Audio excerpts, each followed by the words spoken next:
Certainly excited about today's program. When the organization transitioned from Midcoast Economic Development District to Midcoast Council of Governments, and Matt came on board as executive director, we had conversations about putting a greater emphasis on General Assembly and turning these into an opportunity to connect, collaborate, and learn. There's commonalities between all of our communities, and today's focus is with housing and amenities. MCOG continues to grow as an organization, strengthening the capabilities of member municipalities and counties and acting individually and collectively to make the Midcoast a better place to live, work, and play. I look forward to the continued work of the organization and the future work of the Midcoast Economic Development Committee, the Housing Opportunity Program, and other programming over the next year for the betterment of all of our communities. Thanks to MCOG Executive Director Mathew Eddy, as well as the talented staff, Brian Dancause, Dan Debora, Max Johnstone, Charlotte Nutt, Adi Filson, and Meg Rasmussen for assistance in organizing all the great work they're doing in the organization and throughout the region. As well, I'd like to give a thanks to our host today, the town of Thomaston, especially Town Manager Kara George and MCOG board member and Economic Development Committee member for Thomaston, Charlie Grover, and here at the historic Watts Hall. Thank you all for attending and enjoy today's program. I think I'm turning it over to Brian Dancause.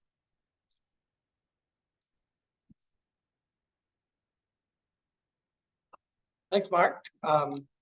For those of you, first of all, good morning. Those of you who don't know me, I'm Brian Dancause, the Deputy Director of MCOG, and I have the privilege today of introducing our keynote. I first met Erik, I think it was 20 plus years ago when I was when I was a member of Governor King's administration, and we were fortunate that the Kauffman Foundation based in Kansas City had adopted me and agreed to help us develop strategies to support entrepreneurship.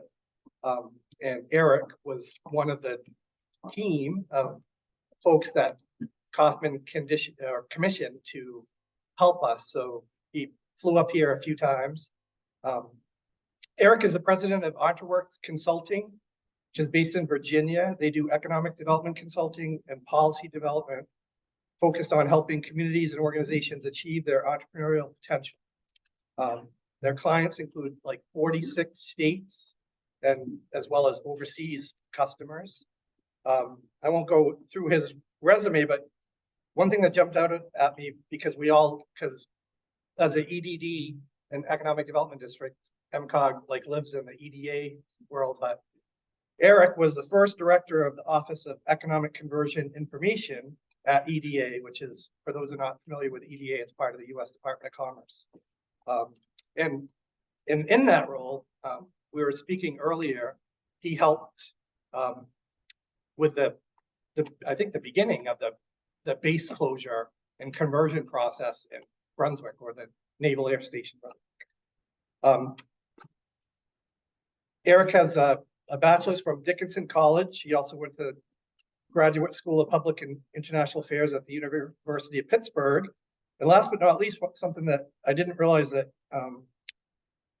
Erik and I had in common, that he got his PhD in political science or government from Georgetown. And I also am a graduate of a Jesuit university, although I went to Boston College, and Georgetown is kind of considered, or in the Jesuit world, everybody's second to Georgetown. So with that, would you join me in giving a warm Midcoast welcome to Erik Pages?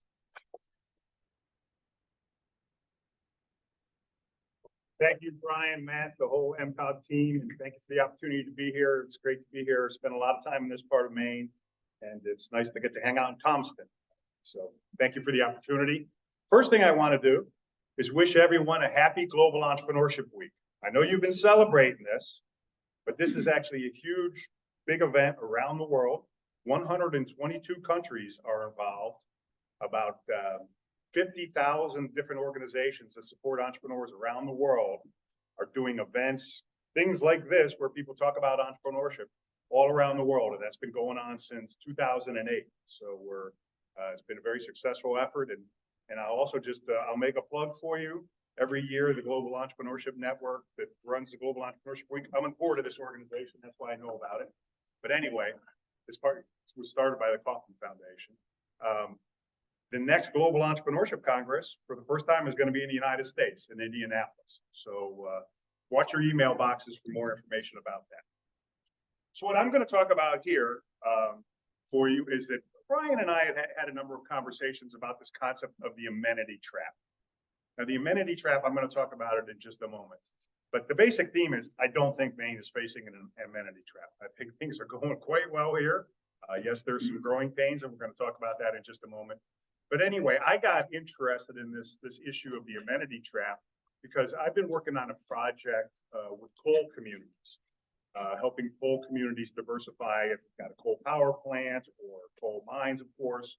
And some of these coal communities, for instance, from working with some communities in southern Indiana, in the course of a year, they lost 85% of their property tax revenue through the closure of a coal power plant. So it's a big issue for a lot of communities around the United States, not just in Appalachia or out in the West where they mine coal. Anyway, as we're working with these projects, we do work with a lot of communities out in the Mountain West, and they are facing an amenity trap. We'll talk about that in just a moment. But you think, well, certainly Jackson Hole, an hour south of Jackson Hole, is a huge coal mining area. Telluride, Steamboat, any good place that has skiing out there tends to have coal as well. And those communities face a very significant amenity trap, as we'll hear in just a moment. So I don't know, Max, are the slides working or? Okay. Actually, I need the clicker too at some point. But anyway, I could just go into it. So what we're going to do today is really talk a little bit about, first the question of, is Maine facing an amenity trap? I've already blown my lead there. I don't think so. I think that you're in a really good place. And the question is, how do you deal with these growing pains and keep moving in the positive direction that I see both the state and this region moving? So that's really what we're going to talk about. And really what that reflects to me, I'm not looking at this as some little snapshot in time. I want you to look at this as the profession and the way we think about economic development is changing. And the way we do economic development is changing. And ultimately, what you guys are doing is the way that economic development in general is moving. What we're doing here in Maine. And so things are moving in a positive direction, and it's part of a wider transformation of how the business of economic development is getting done. So how are we doing, Max? Putting them up right now. Okay, because I do have some visuals here. But anyway, so let's talk about the amenity trap. Is Maine, if you could go maybe to the third slide, and then I can self-click. Yep. Just got it. Share the screen so the people at home can see it. You haven't missed anything yet, folks. So anyway, as we're thinking about this concept of the amenity trap, this is a term that was developed well, a lot of folks use this term, but it really refers, there we go. Really refers to a place that becomes so popular that it becomes loved to death, right? And so it's characterized by growing pressures on infrastructure, growing inequality, unaffordable, unavailable housing, local government capacity challenges. If you want to talk about the paradigmatic place that has an amenity trap, it's Teton County, Wyoming. Okay, this is where Jackson Hole is. So the per capita income in Teton County is $319,000.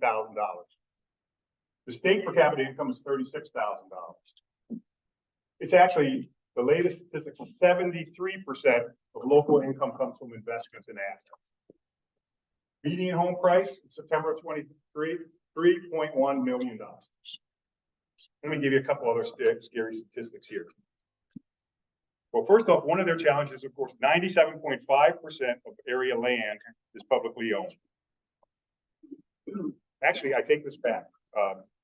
That home price is now 7.6 million. So, and that has doubled in the last 2 years. And only let me see, at the end of 2022, only 1.4% of all free market deeds were listed for sale in Teton County. The average across the United States is 10 to 12%. Okay, so basically, you're not living there unless you make more than $319,000 per year. So There's nothing, no place to buy, there's no place to work, no place to live. That is the classic amenity trap. A lot of people, at least casual observers, that you guys are experts in this, think that maybe Maine is having this problem. So these are headlines I've pulled off the internet, different kinds of challenges that we're seeing in Maine, particularly in rural communities. So you see this and you think, oh my gosh, perhaps Maine, beautiful parts of Maine are facing this challenge. You see this, and we certainly hear what this comes from you guys, MCOG, your excellent housing studies, some of the challenges we're starting to see in the Midcoast. But I'm going to argue, let's not forget where we were 10 to 15 years ago, okay? These are headlines and data from about 10 years ago. So about 10 years ago, I was part of a team that used to do the evaluations of like the Pine Tree zones and all of the investments that the Department of Economic Development was making. So at that point, I knew a lot about the Maine economy. And the challenges that we're facing now, if someone said to us, did you know 10 years later, these are the challenges you're going to be facing? We would have said hallelujah at that point, right? We've got people moving here, people wanting to be here, the economy is growing, the population is growing. Yes, there's housing problems. Yes, there's pressures on land use, but generally things are to me, things look pretty darn good, especially considering where you all were 10 to 15 years ago. Now let's look a little bit at what's happening. So let's embrace this good news. Statewide unemployment rate under 4% for 22 consecutive months. Labor force participation. If you adjust Maine's labor force participation rates based on the age of the population, we're basically at the national average here. So yes, we've got some problems, but the labor force participation rates here are driven to a large extent by the older population that we have in Maine. Wages are growing, especially in high demand sectors like healthcare and transportation. Those are also sectors we'll talk about in a little bit that are what we call opportunity occupations. You don't have to necessarily have a 4-year college degree to get a good job and have a good career in those occupations. So those industries are growing and the wages are growing in them. So you're opening up many more opportunities. And all Maine counties grew in population over the past year. And the interesting thing there is Maine is the only state in the United States where the growth is driven by domestic in-migration, where people are deciding to move to Maine, okay? Now it's a blip. It's not a trend yet necessarily, but these to me are all really very positive signs about where the state is going. And the median age is declining as well. The only state in the United States that's seeing a decline in the median age. Now, again, if you're a glass half empty person, you could say, well, yeah, that's because we're the oldest state in the nation. But again, let's be happy with some positive trends, right? Things are looking pretty darn good, I believe. And what do we know about the folks that are moving to Maine? Now, I'm being a little bit more speculative here. Some of this stuff we know, this comes from some research that the Carsey Institute at University of New Hampshire has been doing. And they're looking at people across northern New England. So it's not necessarily, this would include New Hampshire and Vermont and upstate New York people as well. But what do we know? So some of the data points, we know these are all in Maine, the data points. 10.5% of the people coming to Maine are international immigrants. But the people that are moving to Maine, they're younger than the existing residents. They appear to have higher incomes than the existing residents, and they're more diverse. So these are all great things. Then we know from this research that the Carsey Institute has been doing, they've been doing intensive focus groups with people that have opted to move to New England. And this is what the folks are telling them. First, we're not driven by the pandemic. That's their reporting. The reasons why did they move to New England? Diversity of outdoor recreation options, number one. Rural lifestyle, number two. Lower cost of living, and they want a connection to community. When they were asked, do you intend to leave? Is this a temporary move? None of them said that. They want to move here and get anchored into the community. So what more would you want? They're younger, richer, more diverse, and they want to be part of the community. That to me is a pretty good mix. We should be happy that that's happening. But let's not get too excited. So this is a map that comes from the American Communities Project. And the American Communities Project, it's based at Michigan State, but it's something that was funded by the Robert Wood Johnson Foundation. I don't want to get in too detail, but they do an analysis and they basically characterize communities by sort of common themes. So you can see military posts, urban suburbs, rural middle America, evangelical hubs. Well, if you look at Maine, pretty much all of Maine and pretty much all of Midcoast is what we call graying America. Okay? So even though things are looking good over this temporary time frame, we're still would be characterized, at least by this analysis, as graying America. What do they say about graying America? What are the typical characteristics of a place that is characterized as graying America? Larger share of the population over 65, slightly lower median income, slightly lower education levels, often more politically conservative, and also the least diverse community type. So this is not a recipe for long-term economic growth, right?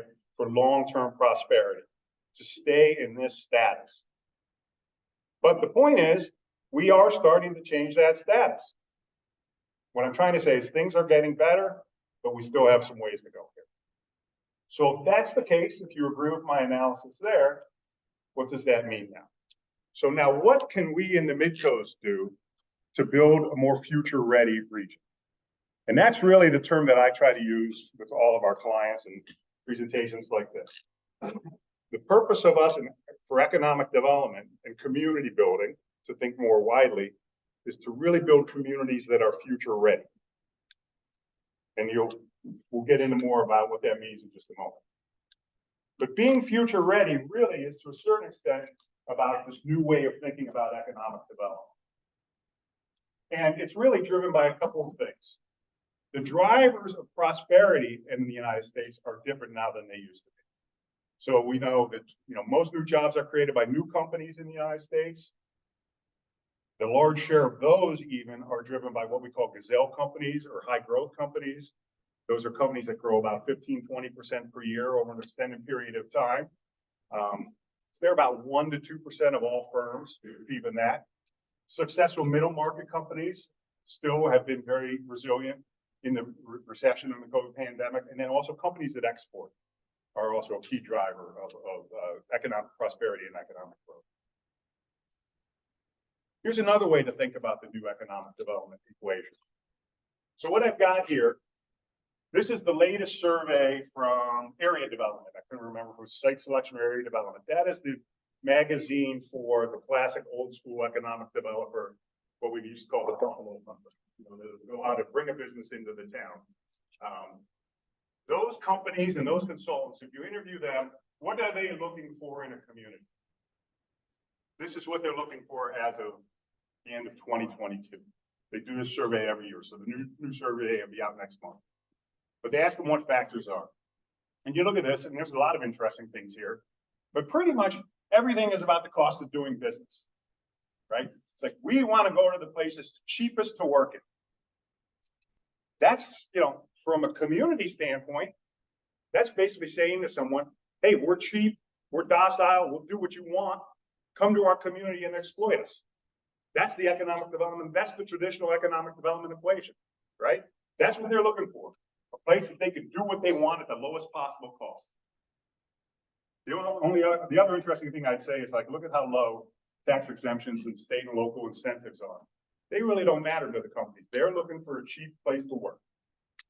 The talent, of course, is the big challenge, and we're going to talk a lot about talent in just a moment. Now, this survey, this is getting a little bit old. I wish they would redo it. But they went out and interviewed high growth entrepreneurs, and they said, what do you look for in a community? Look what they're looking for. Totally different program mix. Totally different mix in the community. And I've been doing this for 30 years. I've probably interviewed tens of thousands of entrepreneurs about economic development stuff in the course of my career. Every time I do an interview, the one question I always ask an entrepreneur is, why are you here? Without exception, the reason they're here is because I'm from here, or my partner's from here, or I went to school here. No high growth entrepreneur, no entrepreneur goes out and says, I'm going to start a business. Is it cheaper to do it in Maine, Michigan, or Florida? And I'm going to move to that place. Nobody does that. Not a single one of them. What they're looking for is a place where they can be anchored in the community. So personal factors and quality of life are the things that matter the most. Amenities, good schools, outdoor recreation, community mindedness. Access to talent matters a ton. It matters for all businesses. We'll hear in just a moment.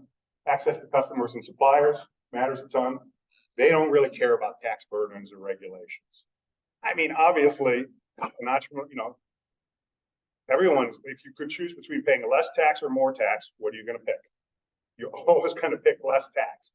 But is it sufficient? Is the difference sufficient enough to influence your location decision? We know that it's not in most cases, and it's certainly not true for these entrepreneurs.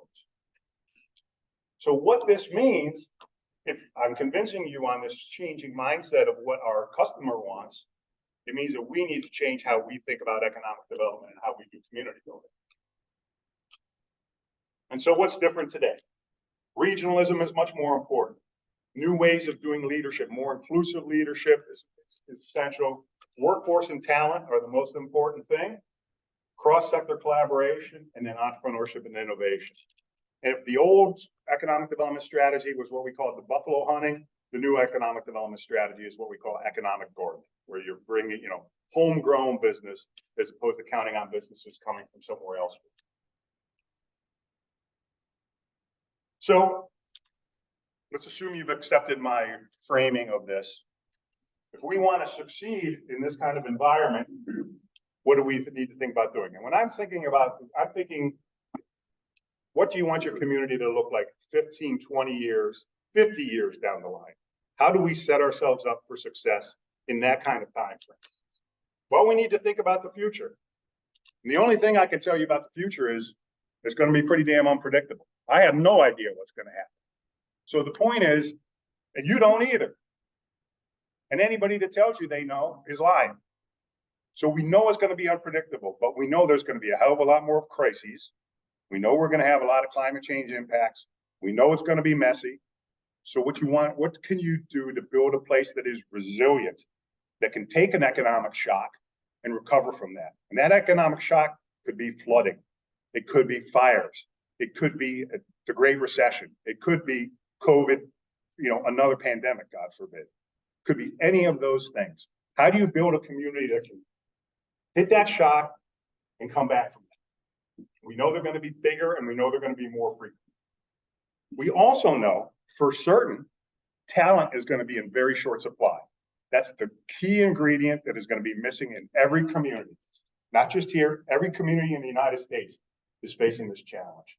And what I'm going to argue to you is that the demographic pressures we face, the work issues, the housing issues, they have nothing to do with COVID-19. It is all about core sort of generational demographics. It's the dying out of the baby boomers. That was going to happen with or without COVID-19. So that's the problem, and that's a structural problem. So we can't look at this in terms of, all right, well, once we sort of absorb COVID-19, everything is going to go back to normal. It's not. This is where we're going to be for the future. We are going to be in this talent shortage issue for the next 20 years, 10 to 20 years, let's say. And so we know talent's going to be in short supply. We're going to have demographic pressures. We know that we're going to, people are going to work differently than they did in the past. So how do you respond? Well, if you don't know what the hell is going to happen, you need to invest in insurance. And that's really the way I look at economic development going forward. How do you build a place that can survive and thrive when it's getting whacked with economic shocks, certainly on multiple times every decade? That's what I think the future is going to look like. I have no idea what the economic shocks are going to be, but we know it's going to happen. So you want to build a diversified economy, you want to build community capacity, you want to build resilient infrastructure. That's how you invest in insurance. And then you also want to invest in the long haul. And this is really about talent development and talent promotion. You want to be able to develop your homegrown talent, you want to keep your existing talent, and you want to attract talent to the region. I often teach the basic economic development course for the Economic Development Association, IADC, our big association. And in Economic Development 101, we talk about the three-legged stool of economic development. There's only three ways you can grow your economy. Take businesses from somewhere else, keep the businesses you have, or grow your own businesses. Well, there's a three-legged stool of talent development as well, right? Develop your homegrown talent, keep the talent you have, and attract new talent to the region. So that's really, this is what I think the economic development profession is going to look like going forward, the community building profession. And let's just talk a little bit about the talent crunch. This will be on the test later, folks, to make sure you're ready. But I mean, this is just, you can see 10,000 baby boomers are eligible for retirement every single day in the United States, right? So people are leaving the labor market in droves. You've got 2 million unfilled manufacturing jobs. You've got perhaps, according to Korn Ferry, 6 million high-skilled jobs. You still got most of the talent concentrated in major metros, but it's starting to change a little bit. As you can see, 17% of workers relocated in 2021, doubling. Now, of course, that might be a pandemic effect, but we'll see what happens there. And again, remote work is here to stay.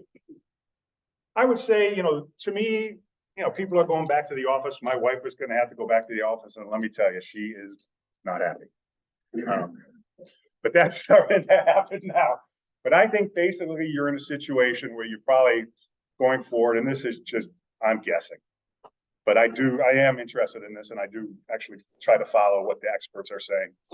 I say you're going to probably have 25% people fully remote, 25 to 30% in some sort of hybrid situation. And so 40 to 50, only about 40 to 50% of the workforce is going to be in an old school, traditional work environment going forward, I think. That's a big change. But that's a change that could be very, very positive for communities like Midcoast, regions like the Midcoast. So we know we've got a huge talent crunch coming forward. We also know that we've got new ways of working and new ways to think about talent. So we've got to teach people new skills. There's going to be much more independent work, new ways of learning. Traditional higher ed is going to become less important, and credentialing and things like that are going to become more important. Increased role for on-the-job training and upskilling. That's one thing I think that is very important in Maine. So our firm does a lot of workforce work. And so we look at what are the in-demand positions in communities, particularly in manufacturing. The number one in-demand position in, well, maybe mechatronics is probably the most in manufacturing, but the second one is frontline supervisors, right? So you can go out and hire a frontline supervisor, or why don't you promote from within? Upskill people in your own company, move them up, they get better career ladder, they make more money, they've got more benefits, they've got more responsibility, and open that new position to someone else. So more on-the-job training so that people can move up career ladders within companies is going to become much more important. New places to work, obviously there's going to be more remote work, but there's going to be much more focus, particularly in rural communities, places like the Midcoast, on co-working spaces and what I call third places. So if you've ever taken an intro to sociology course, you've probably heard of the concept of the third place. The first place is your home. Second place is your place of work. The third place is kind of where you are with your people, right? So it could be church, could be Little League, could be the Boy Scouts, could be the VFW hall you hang out, but it could also be a co-working place. And so co-working spaces, we need to think of them more as community centers, places where you can hang out, where people can meet with one another, do business together, get access to government services, et cetera, et cetera. So if you don't have a place like that in your community, you should be thinking about getting one, because I think that they're very important. Now, people say, well, WeWork went bankrupt. WeWork is not what I'm talking about here, right? This is more about building a welcoming and open community through the co-working process. And there's a big boom in these kinds of places all around rural America, and it's very exciting, and I think that this is going to be a big change. And then last but not least, I'm starting to see lots more communities thinking about what can they do as a talent attraction strategy by building a local safety net. So you've probably seen places like Vermont are giving cash to people to move to Vermont. Well, that's great. But other strategies would be, okay, we're going to give you subsidized childcare if you move here, or we're going to pay off your student loans, or, we're even going to, give you some money for health insurance, things like that, or transportation. Those kinds of benefits, those are things that we need to think about perhaps as part of a talent development and talent attraction strategy in our communities. So that's kind of early days on that, but obviously any of you that are dealing with childcare, what that is like at the moment. So It's just, that's one of the biggest challenges in the United States right now, affordable and available childcare. So if a community could come up with some way to say, you know, we're gonna support childcare, that's gonna be very important from a talent development strategy.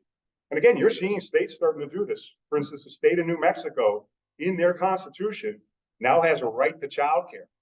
And they have funding to, you know, fund and train childcare providers and subsidize childcare for anybody in the state of New Mexico. Again, it's early days. We don't know whether it's going to work, but it's a very interesting experiment, I think, and I'm keeping a close eye on. So if you're going to have a talent-ready strategy, what does it take? What are going to be some of the key components? Well, first would be, and I'm going to talk about each of these, but holistic approach to talent development, quality of place, closer ties between employers and educational institutions, and then entrepreneurship training. I'm always going to have that. So that's the talent piece, but we're not going to be able to support the talent piece unless we think about capacity. So I'm sure most of you, are doing 100 jobs at the same time. We in the community building business, and I mean city managers, economic developers, economic development districts, COGs, chambers of commerce, we are far understaffed and under-resourced for the work that we do and the work that we need to do.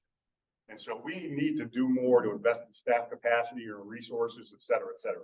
We got to be able to do more with the resources. We basically need to build up capacity. So I'm just going to walk through all of those key components for different kinds of strategy. So a holistic approach to talent development, right?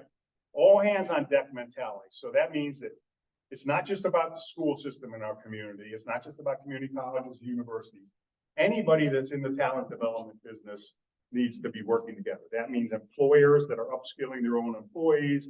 That means social service agencies. That means pre-K programs, et cetera, et cetera. Talent development does not equal workforce development. Now, workforce, we're all about, okay, here's a training program for you. It's kind of like if you got a hammer, everything looks like a nail. We need to think about other kinds of strategies. It could be, we need to help you get to work. We need to help you support childcare. We need to help you get better health care for your mom so that you can come to work. Those are all parts of a talent development strategy. Training and education matter, but so do available and affordable housing, broadband, and amenities and things. Again, you're all doing pretty well in this, and you're going to talk a lot more about housing, so I won't belabor that too much, but we can certainly address some of this in Q&A. Invest in quality of place. So again, that's the offering I think that Midcoast is super strong on. You interview people that are considering relocation, young people, the creative class, if we want to use that old term. What are folks looking for? First off, they're looking for opportunity. Is there something I can do there? Is there something my partner can do there? Is there something my family can do in that? Anchors.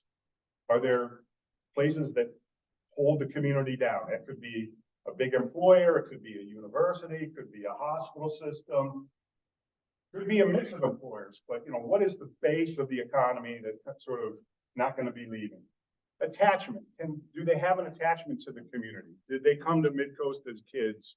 Are they interested in the beer scene or the food scene here, or whatever, those kinds of things. And then amenities, things to do. Again, I told you I'm working in Southern Indiana, and I've been doing these interviews. And I'll tell you, you don't want to be a young person in Southern Indiana. There is nothing to do. You hunt, you got that. But that's about it. Literally, there is nothing to do there. I mean, they don't really have any restaurants. It's basically, make your own fun. And some people want that, but a lot of rural communities lack amenities. That's not something that we lack here. Link employers and educators. Again, this comes back to this all hands on deck mentality. We've got to have closer ties. The key here is the community college system. And I don't know what's happening with the main community college system, but if they're not really engaging with you well, or you feel like they're not good partners, that's something that deserves a lot of attention. The community college is extremely important in this case. But the real thing is you want to make training and upskilling opportunities readily available to local people. And that's just not the people that are out of work, the people that come to the job center. everybody, including people that are already employed. What can we do to upskill them, to make them better workers, give them better resources, better career options? And the key here, as I said, is the term that we use in workforce world of opportunity occupations. It's kind of like a middle skill occupations, if you've heard that. These are jobs that you can get with some level of education post high school. It could just be a credential, like a welding credential or something like that, or some sort of nursing credential or childcare credential. But it doesn't have to be an AA degree. Certainly doesn't have to be a BA degree, but they pay above median wages and they have career ladders that you can move up. So it's not like, you work in a hotel, you can either clean the toilets or own the hotel, right? I mean, that's basically the career ladder in a lot of the hotel business, certainly in smaller ones. So it includes fields like nursing, truck driving, sales representatives, frontline supervisors, et cetera. These are the positions that open up opportunities for people. And these are the positions that are growing in Maine, and these are the positions that are seeing wage growth in Maine. So that's all a very good thing. And last but not least, we want to embrace entrepreneurship. We are in the midst, it's hard to see, we are in the midst of the biggest boom in new business startups in the United States since we've been keeping the data. So we're growing basically at a pace, people starting businesses at about 21% per year over the last 3 or 4 years. So there's about, I think, 5.1 million Americans signed up to start a business last year. And we have in the United States, it's like 26 million businesses total, right? So this is an amazing thing. Now, most of these business, a lot of these you just, all right, well, I better get an EIN, employer identification number kind of thing. They may not actually start the business. But the point is, it's booming. A lot of people want to start businesses. A lot of people are trying to grow businesses. And a lot of people are focused on this. They want to do this because it's part of building a community, being part of a community, not just, I'm going to get rich. Now, that's, again, we got anecdotal information there, but I feel like, it's a different way of thinking about entrepreneurship than in the past. So some other points. McKinsey has looked at, of all the people that quit during COVID, 31% of those people started a business, okay? We also know still, even with all the downturn, even with all the boomers eligible retirement, boomers own more than half of businesses in the United States. I think it's like 60% if we think about manufacturing businesses. So that's still an opportunity for us. How do we transition the business ownership from the boomers to someone else? So if you got Joe's Auto Body Shop, Joe's kids don't want to run Joe's Auto Body Shop, how do we ensure that someone from your community can take over Joe's Body Shop or the farm or whatever it is?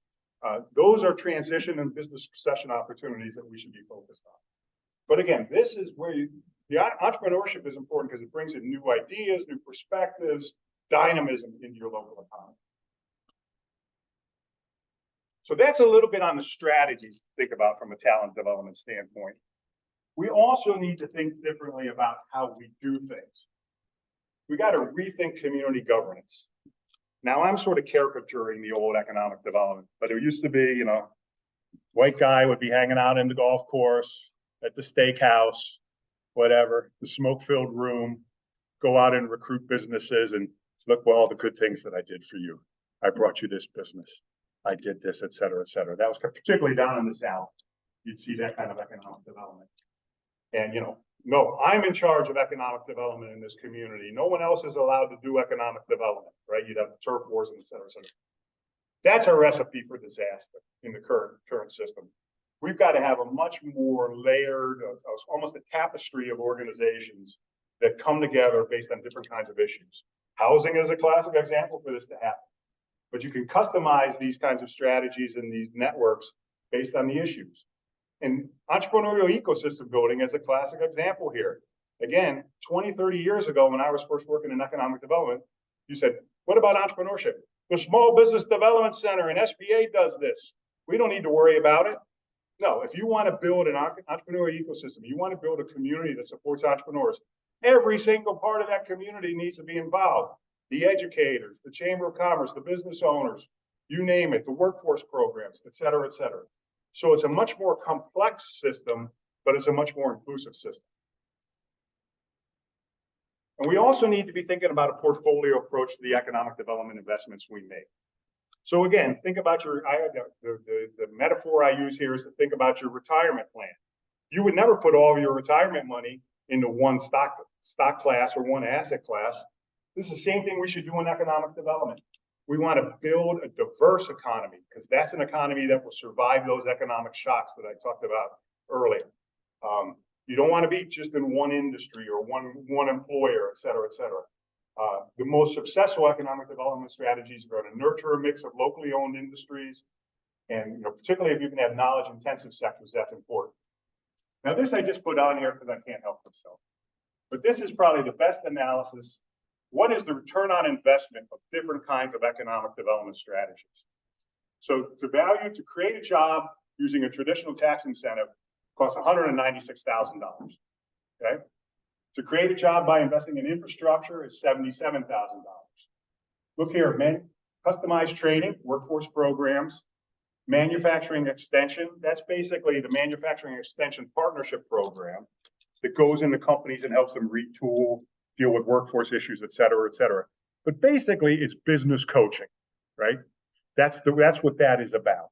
So the point is getting in and working with companies, dealing with talent challenges. Not only is that the right thing to do, that's the most cost-effective thing to do as well from an economic development standpoint. So those are the strategies that have the biggest bang for the buck. But, right, we have a much more complex operating environment. So it's easy for me and as a consultant get back on the plane and say, I told them everything. They need to go do all that stuff. I realize that it's much harder than that. So we've got more complex operating environment. We've got new policies that we're supposed to promote. New strategies. We're working with new sets of customers, much more bigger and diverse set of customers. Yet we have low budgets and low staff capacity. So if you look at this, EDOs, economic development organizations. So the median economic development organization in the United States has a budget of $525,000. They typically have, I use North Carolina because they do a regular survey. They have the best information. So in North Carolina, 35% of the economic development organizations have a budget below 400. The average staff size in the United States is 2 to 4 people. Point is, you're barely, I know most of you are probably, trying to keep your heads above water. And, then someone say, no, and by the way, you should do these 10 other things. So we recognize that it's very tough for the jobs that you're all trying to do. So again, things have been good for the last couple of years, but bills are coming due, okay? So I think, again, EDA, Matt talked a little bit about EDA. If you take away all the supplementals that EDAs receive cut from a disaster or anything like that, they only have $283 million for the entire United States to support economic development. And I have a benchmark here for that because that's a very scary number. So where I live in Virginia, I live in Arlington, but I got the city of Alexandria. The city of Alexandria, you've probably been there, it's near National Airport. The city of Alexandria, their annual budget, their budget is $762 million. So they've got about 150,000 people who live in Alexandria. So the EDA has 283 and Alexandria has 780 or 760, excuse me. So again, we've got to think, where the hell is the money going to come from? It's not coming from the feds. It's not coming from Washington over the near term. So where else can we get money? Community foundations, public-private partnerships. We need to think about ways that we can generate revenue ourselves. And we got to think regionally. Again, for you smaller towns, it's going to be tough to get resources to augment your staff unless you start working more regionally. And again, most funders are looking for that regional approach as well. And I realize there is a lot just in this conversation, so I'm racing through it. But that's a huge issue. Where does these new sources of revenue come from? So as you're going forward, as you're thinking about building the community, building a future-ready Midcoast, these would be the questions I would ask myself. Are we supporting skills development and wealth creation opportunities for all residents? Should have underlined all. Have we aligned and connected regional economic community workforce efforts? Are we developing new amenities or maintaining existing amenities? Are you diversifying the local economy? And are you future ready? So that's that. I wanted to leave a good amount of time for Q&A discussion. I welcome comments, criticisms, questions, et cetera, I would welcome the opportunity to have further discussion with anybody as well. So thank you for the opportunity.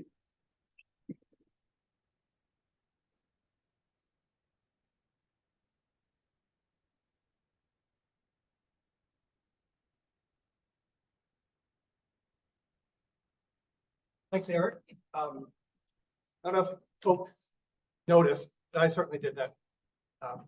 Eric said "we" in the Midcoast a lot, and that's not because he took a Dale Carnegie course to connect with people. It's because Eric and his wife actually own a home in Stockton Springs, so he's one of us. So, Well, not really, but want to be one of us. so I guess we'll do this. We'll alternate between in-person and folks on Zoom, and Matt will help me with that. So, are there any questions? Oh, look at that. The gentleman here, Ed? Yeah. Oh my God. I'm an old person. I'm 70 years old. And this is the perspective on the Maine that we've seen over the last 50 years.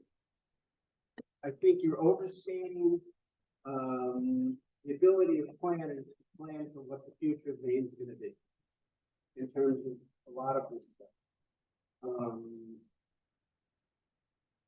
I don't think Maine has shifted that balance between trying to attract business and trying to attract talent. The planners and the state may have shifted their idea, but Maine didn't shift. What our needs were 40 years ago are the same as they are now. It's talent. It wasn't business. Right. And the reason I say I'm 50 years old is I lived through the back to the landers in Maine. And I think the Maine we live in now is because of the back to the land. They all came here from New York, Boston, California, wherever it was. They were going to be farmers, and they realized that didn't work. So they came back and they started businesses. They became, some of them became plumbers, some of them became teachers, some of them they went into the workforce that way. But they're also the group that started magazines, whether it's Wooden Boat Magazine or Maine Boats Homes and Harbors, or they started businesses as furniture making. It was that quality of life. There were like three things. There was quality of life because Maine had passed the bottle bill. There was that quality of life because Maine had cheap real estate that attracted people. And it had nothing to do with planning. It had to do with those things being available. I think what's going to happen is if we attract those people, they will make their own opportunities. We don't have to figure out what those opportunities are for them. Fully So agree with that. to some extent, what we have to do is step aside, attract those people. That's the most important part. And figuring out what's going to attract those people is more important than saying, oh, well, we need to have a business park for the small entrepreneurs. Well, I would argue, I would basically say, shame on me, because what you just said was what I was trying to say. And I'm not saying build an industrial park for businesses. I'm saying get smart people here and good things will happen. That's basically my message. But I mean, I think you're also stressing towards the end, especially how much money we need to make this happen. I don't think that's true. I was on the city council in Rockland, and my one goal was to change the image of Rockland over the last 8 years. From wonderful as Rockland is, a hardworking community, efficient community, it was to do things like be, the first city in Maine to pass a food sovereign, the first city that passed a bag ban, plastic bag ban, be the first, that kind of stuff, the ban pesticide. So that we, on the front page of the Bangor paper, the Portland paper, as being a town that is looking ahead rather than looking back. And it worked. We attracted those young people. So I think we need to do more of that. I fully agree. I also think you can do that and have bolster capacity in economic development organizations. But again, I would not say, again, I think I was pretty clear. Economic development organizations aren't going to drive this, but we still need better capacity in them. They are not the drivers. 100% agree with you on that. And your history, that makes perfect sense. You have a question from Jay on Zoom? Hi, I live in Harpswell, which is one of the coastal communities.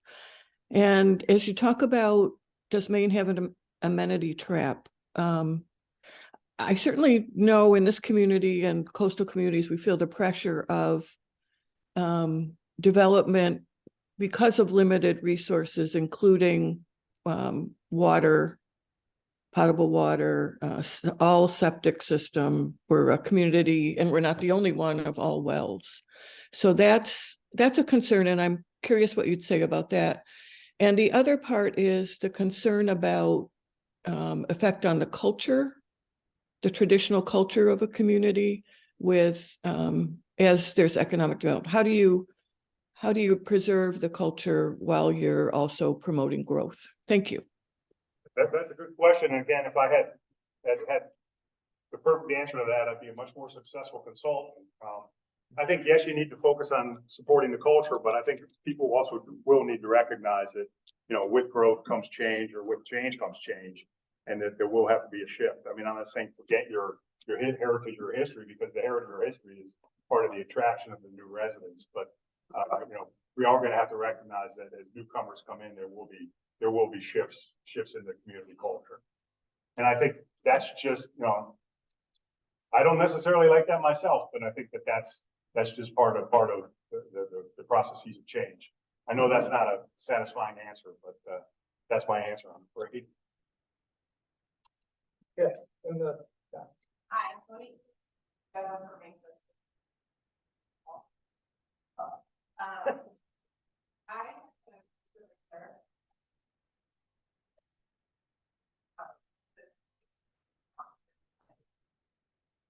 That's according to the focus group data.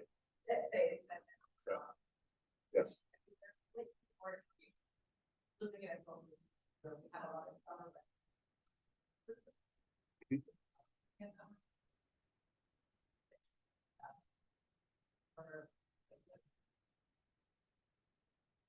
Well, I mean, I think probably the way that it was interpreted by the researchers, I don't want to put words in their mouth, but in the sense that if people are looking for a forever home, they're not just going there and hiding out during the pandemic. So I think that would be the explanation for that, in the sense that, you know, the pandemic might have been the forcing mechanism, but they're not going back, right? So in that sense, it's not pandemic driven. I think that's, I'm interpreting that.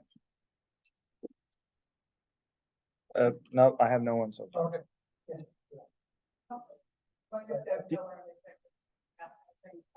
The article, the amenities article that was sent around prior to this really talked a lot about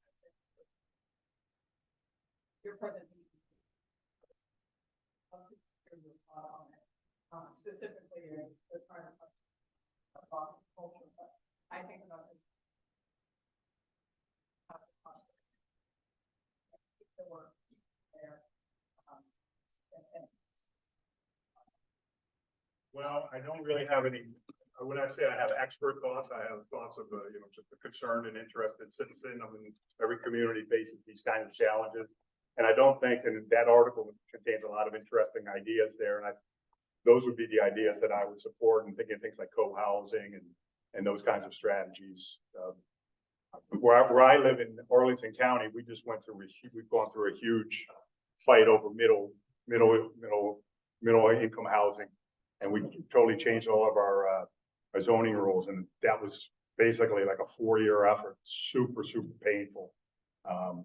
And it's very challenging process. And I really didn't want to make my presentation about housing, because I know about economic development, and I didn't want to try to get in above my pay grade, I think.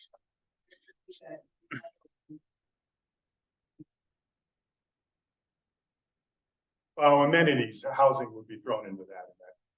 Housing matters a lot. So if it wasn't specifically called out, that was my mistake. But it was intended.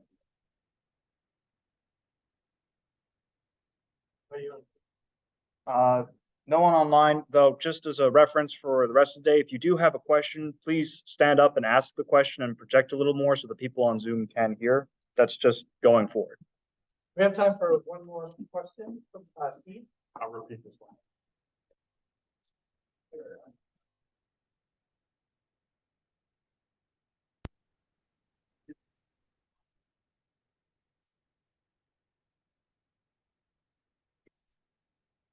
extractive industries, the coal industry specifically, I thought it was interesting because if you parted those curtains and looked to the east, Yes. you would be able to see Dragon Cement. I heard it in my hotel last, or this morning.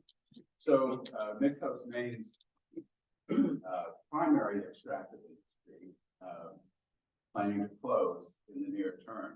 And I'm curious, from your economic development experience, what is the likely scenario that will play out? So I've dealt with this quite a bit in my career with coal. I grew up in a steel town in Pennsylvania. Used to run the military base stuff. So basically what we advise communities is fence off that activity. And so, for instance, in a coal community or even a defense, whatever was shut down doesn't really matter, okay, in a sense. Maybe you've got some unique skills in the workforce that you might want to repurpose. But basically, the solution to any kind of economic shock caused by industry transition is to really think fully about diversifying the economy. So you know, putting your resources into other activities. That could be entrepreneurship. You know, it could be another industry that might employ the skills of those folks. But basically, you're not going to replace that economic engine with another equally sized economic engine. Sometimes it happens, but it's so rare. And sometimes that happens, and then the new economic engine closes 5 years later, right? I mean, that's, you know, I'll give you an example. In Kentucky, you know, they had the mountaintop removal, right? Well, a lot of those mountaintop removals have been turned into hydroponics and controlled environment agriculture. And now several of those companies have gone bankrupt in the last 6 months. So, you know, the hope was that the mines were going to be replaced by controlled environment agriculture, and I still think that that's got potential. But, you know, the thing that we always say to people in an economic diversification strategy is hit for singles, not home runs, right? So if you're going to lose 200 jobs or whatever the number is, 50 jobs, you can't think we got to go out and do something that's going to create 200 jobs. That's not going to happen. You're going to replace those jobs one at a time. So you really need to think about those kinds of strategies, talent development strategies, et cetera, et cetera. It's not an answer that people find satisfying, but that is the answer, and that's clearly what's happened, you know, with military bases and with plant closures and things like that. And to be less concerned about reemploying the workers, not that that's an issue, but that should not be the driver. The driver should be, okay, we've lost an economic engine. What can be new economic engines for the community? Because particularly in coal mining, most of them are quite old. I mean, you could almost just give them a pension that would be cheaper than some of the things that we go through, right? Just say, okay, we're going to support you for the next 5 years of your working career. Not that we should do that, but I'm just saying that would be cheaper than some of the strategies some communities pursue. Thanks, Eric, and thank you for the questions. And we are on break until 10:15 when the housing analyst. So I'll be going through some housing data that MCOG has been looking at. We're like Matt said, we're doing this study that will be in the form of a story map on our website. We put out a story map last winter that was sort of a preliminary study for housing. Maybe some of you have seen it, maybe not. If not, that's okay. It's a story map is, I think, a really nice way of presenting data because it's very interactive. It includes visuals, it includes text, and with data, there's always room for different interpretations, and people bring in their own experiences and look at data and interpret it in their own ways, which I think is really wonderful. And I hope that platform allows for that. So in this presentation, this is a sneak peek of the housing story map that we'll be putting on our website over the next few months, really presenting some of the crux of the data. I'm going to start with some general trends and then go into our housing gap analysis, which is looking at the number of housing units needed over geographies, income, and tenure. So with that, we'll get into some general trends. Dr. Pages had this slide up or this image up as well, but I just wanted to dive into it a little more. Looking at, movement into the area. Domestic migration into Maine was is a big trend, as Dr. Pages mentioned in his presentation. We can see there's roughly a 3%, from 2016 to 2021, there was roughly a 3% increase in household, 3% increase in population, and 3% decrease in seasonal homes.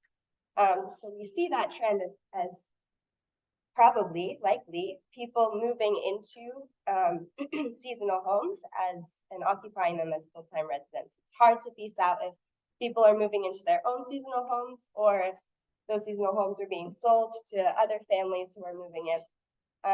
But that's, one big trend that we see. And I think one of the questions from last time even, spoke to that as well. So it's definitely something that's, sort of on our radars. But it's always nice to sort of quantify that and see that in the data as well. The other thing to note is that long-term rentals are down by a lot as well.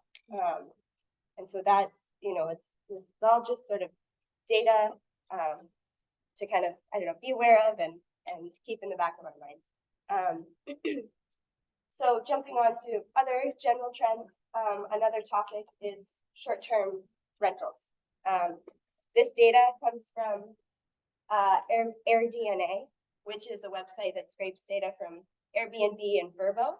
And then it's taken, those numbers are taken as a percentage of the overall household, so occupied housing.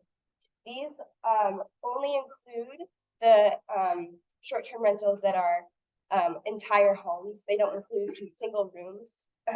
So that data is, just pieced out to include the entire homes. We can see that there's a lot of, darker shades on the coast, in the peninsula and coastal towns. Booth Bay Harbor is at 27%. This is from July 2023. That's definitely something to be aware of. The island data, there are some islands that have higher numbers. That data will have to be checked with qualitative measures, just because the sample size is much smaller. And it also highlights that while we have this quantitative data, it's really informative, we also need the stories. And I'm not going to, I'm not going to pretend that these data analyses are show everything and paint the whole picture. So we'll be checking that with qualitative measures as well, which I think is really important. Moving on to affordability. This data is from Maine Housing. They put out an affordability index that's really, I think, informative. We see that the affordability index is essentially the ratio of the home price affordable at median income, so what the median income can afford, as a ratio to the actual median home price. So essentially, green, or the number 1, is affordable. Red or below 1 is unaffordable. And we really see that big shift going from 2016, especially this region in the middle area, sort of kind of gone away, and we see a lot of less affordable towns kind of centered around the Camden area, around the coastal communities, so this is a trend to be aware of, and we'll come back to this in our housing gap analysis. So those are just a really quick, kind of touch on some of the general trends. There's a lot more data like that coming in our next story map, which we'll be really excited to get on the website. But with that, I wanted to move on to the housing gap analysis. So the aim of this analysis is to identify the number of units needed. We say there's a housing shortage. Okay, how much? Is it 10,000 houses? Is it 2,000 houses? So we wanted to identify where these houses, where these houses are needed. We've broken it up into labor market area, LMA, These are essentially regions where that are kind of economically cohesive, where people work and live. And so, how many houses do each of those labor market areas need? How is it broken down by household income? And what are the rental versus owned needs? So we'll get into all of that. The methodology was adapted from the State of Maine Housing Production Needs Study that was produced last month. It's a really great resource. It's very broad. It's they do 3 regions of Maine, which is it's really helpful. But I when I read it, I was like, okay, so what about our region and even the regions within our region? The data is from American Community Survey 5-year census and Maine Housing and others. There are a couple key assumptions from this study. One of them is that we're sort of forcing a quote ideal society, which it's still not perfect, but we have to have sort of a framework within to work. So in that we're sort of aiming for a 5% housing availability rate. And that just allows people to, if they need to move, they can. And that allows for that mobility in the housing market. Same with a 5% unemployment rate. Maine has a pretty low unemployment rate right now, which is great. And this isn't to say that people should be laid off from their jobs. It's to say that the labor market right now is very tight and it's hard for businesses to find jobs. And if we can have more people coming into the labor market and bump up that unemployment rate, we'll just have, again, a little bit more mobility so that workers can, switch jobs if they want to, et cetera. So those are sort of the assumptions that we're making, and that's based off of the study produced by Maine last month. And that study is from GoPIF, Maine Housing, and DECD. So with that, I'll run through the methodology quickly. It's math. It's a little boring. I find it fascinating. So if you want to chat with me about it, I'm always happy to. But essentially, to get that first bit, the housing availability, the 5% housing availability, just take the occupied housing, the available housing, and then how many sort of missing houses to get to that 5% availability rate. Same with the workers. How many workers are there? How many people unemployed? How many people do we need to get to 5% unemployment? And then, so we have that number of workers. In each region, there's a jobs to homes ratio. So that's how many workers does each house fit? And that depends on the age demographic. It depends on all sorts of factors. It's different for every region. If you're interested in our region, it's 1.07. And that makes sense with the state of Maine's housing as well. So we multiply 1.07 by the workers needed, where we get that number. So the result up here, these are the new worker homes needed in each region. These are the units needed to reach 5% housing availability. And we've got the total units needed is 4,700. That's the rounding up to the nearest. But close to 700 in the Belfast area, close to 1,000 in Rockland Camden, 750 in Waldoboro, 225 in Boothbay Harbor, close to 2,000 in Brunswick. So with that, we have the geography. This is just a table.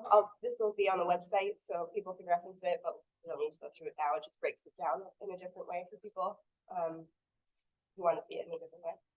So with that, we wanted to, now we have the number needed per region. What about the income distribution? And for renters and homeowners. ACS has this data for, this table, don't need to go too deep into it. I just wanted to show you sort of how it's laid out, these income brackets versus, the LMAs.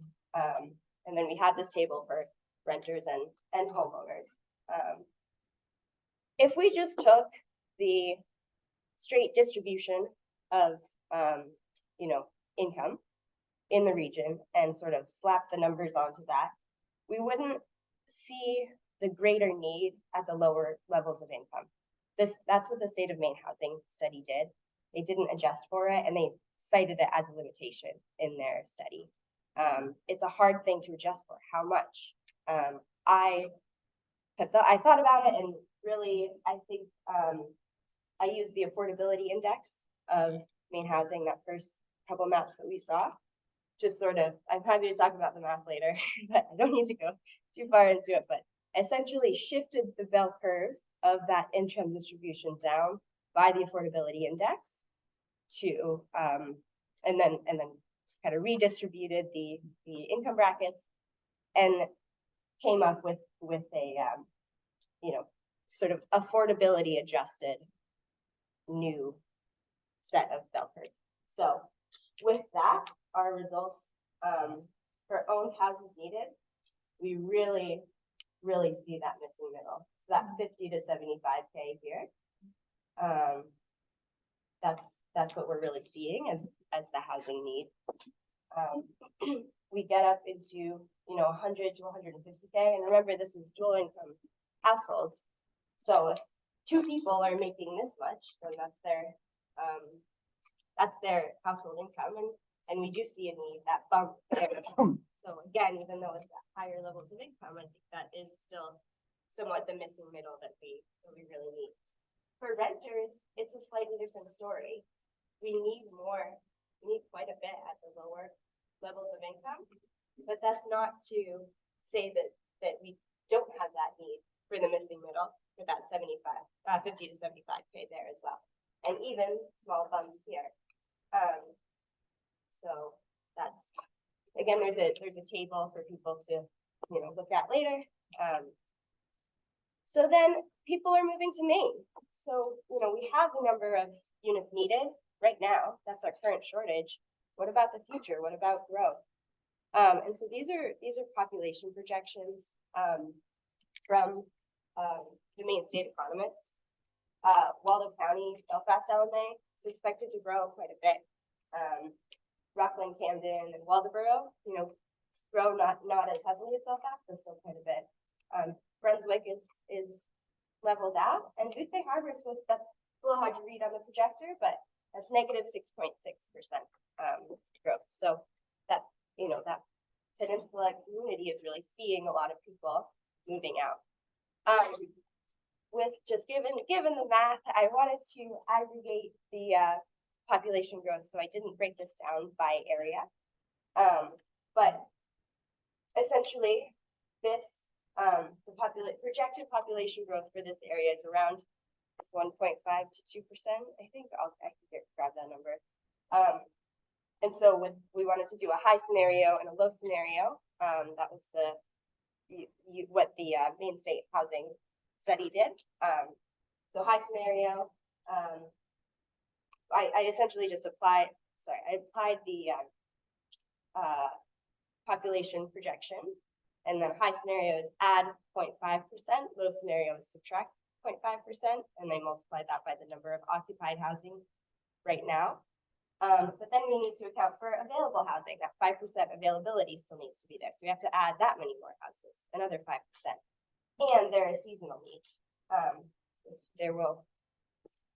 don't know if we build more houses, some of them will be taken up in seasonal homes as well. So that number was around 18% for our region as a whole. So another 18% for seasonal needs. We get to the total need here, including the own needs and the rented needs.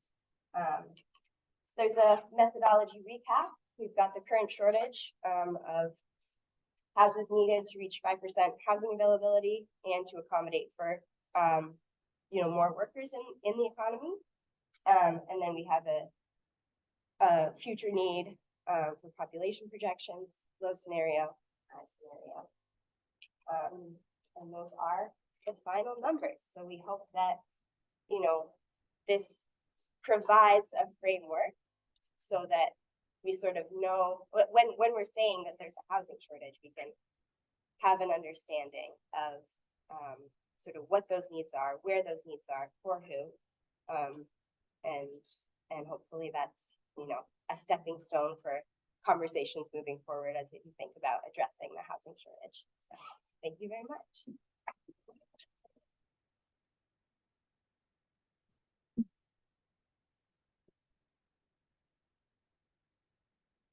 I'll ask my panel members to come up and take the front, and I'll ask some of, actually, shut this light off. Thank you. And then, a couple quick questions.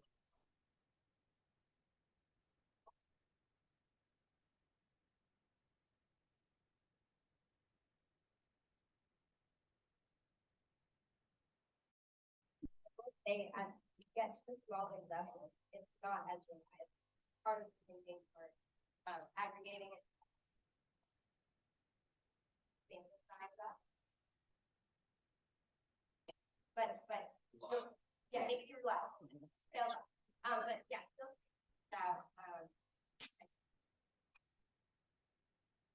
Was just a question online. The name of the website that you got the short-term rental.com.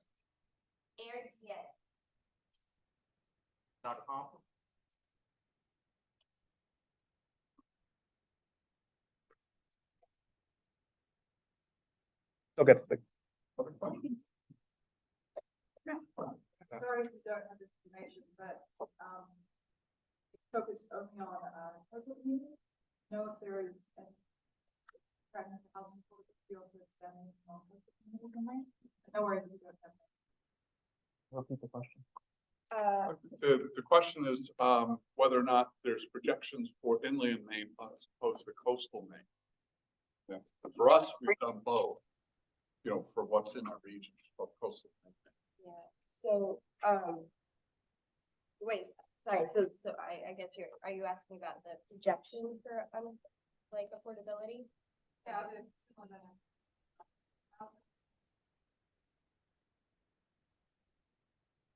Yeah, I mean, I haven't done studies, you know, for our region, but our inland community, I think you can compare you know, an affordability map that I had with you can compare the coastal and the non-coastal communities. They're not as unaffordable, but I think still quite hard to, the affordability index is still below 1 for a lot of the communities in our region. Yeah, I mean, we're seeing the same impact along the coast and on the ocean. We're seeing the same impact on our lakes. Yeah. And as you get into our northern region, there's a lot more places where you see that.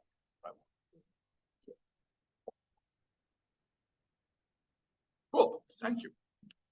Welcome, panel. So what I'd like to do, I have a few questions that I'm going to run through, and we're going to have a conversation back and forth and then open it up to a larger group. And our first question is really what you've heard from Erik and what you've heard from Charlotte's data. You know, what do you see as the impact on housing from the missing middle and other income groups? I think that maybe basically a general discussion about housing, your perspectives. Well, okay. Jump in? Sure. Well, I think amenity trap, I do believe exists, but is more geographic than what people realize, at least in my world. But okay, you want to speak up? Sorry. Okay. So anyway, in terms of amenities, each community is different. Each geographic is different. There are a lot of reasons why people came in the past. There's one primary reason why people come now. The first call I get, or people in my office get, is, do you have internet? It used to be, do you have, you know, what are the schools like? You know, can you tell me about your area? But now, do you have internet? Can I work from home? How is cell service? Those are all geographic issues that we wrestle with, and we're going to wrestle with for a while. But that's issues that we talk about with amenity, the amenity trap in my world. I think I look at limited availability. Housing is limited. We all know that. We're wrestling with that. It's limited for a spectrum. And there's not much building going on here in Midcoast, Maine. There is more in southern Maine than there is here. There's a bigger labor pool is available, that's for sure. What are people looking for? Vacationers, vacation land. We are vacation land. people like to come here to vacation. Well, guess what? They also buy their vacation home, but they don't spend much time here. So what do? This gets back to that Airbnb scenario that we talked about a while back. So it's an economic engine, and we can talk more about that later, but that's one of the things that happens. Because they can be coastal, because they can be in town, because they can walk to the coffee shop kind of scenario. They can go to the lake, they can go to the mountains. Remote workers, a lot of remote workers. I think there's more remote workers here than what people really know. There's a lot of that going on. You know, in terms of going in and out of houses, that's one thing I get the good, that's the good part about my job. I see probably 300 or 400 homes a year of a variety, big variety. And guess what? The big thing is office. Where can I put my office? And then if you look at retirees, we all know the coastal plain especially is huge with retirees. I live in a town that is probably, if not the oldest, one of the oldest ones in the state of Maine, if not the country. So I get that. And that's part of what I see in the amenity trap. I don't want to dominate, so go ahead. First, I want to thank Charlotte for that really fabulous data analysis. I would say it confirms what we know and maybe what we've known for a long time, but it's always good to have those updated numbers. And sometimes, even though you've seen it and heard it, things jump out. So I'll talk a little bit about what jumps out for me. Sort of to the amenity trap piece, I want to dig into this a little bit more because I do feel like we are in an amenity trap here, at least in the area we are in Bath. And I want to dig into this a little bit more because I appreciate the positive indicators, but because I'm in the world of housing and I'm getting calls day in and day out of my office, I'm seeing a perspective that I think a lot of you don't have the opportunity to see. And when I say opportunity, it's not a positive opportunity. It's a really a sad stories that we hear day in and day out. I think the other piece of this, that even though the data confirms kind of what we know or what we have known, at the same time, I think as Dr. Gates pointed out, Erik, sorry, I just as he pointed out, is it to some extent it was a surprise flip. So while we sort of know that it's happening, we haven't necessarily been ready for it. And so what I find is that the towns in our region that we work with, all of a sudden it's like, oh my gosh, we have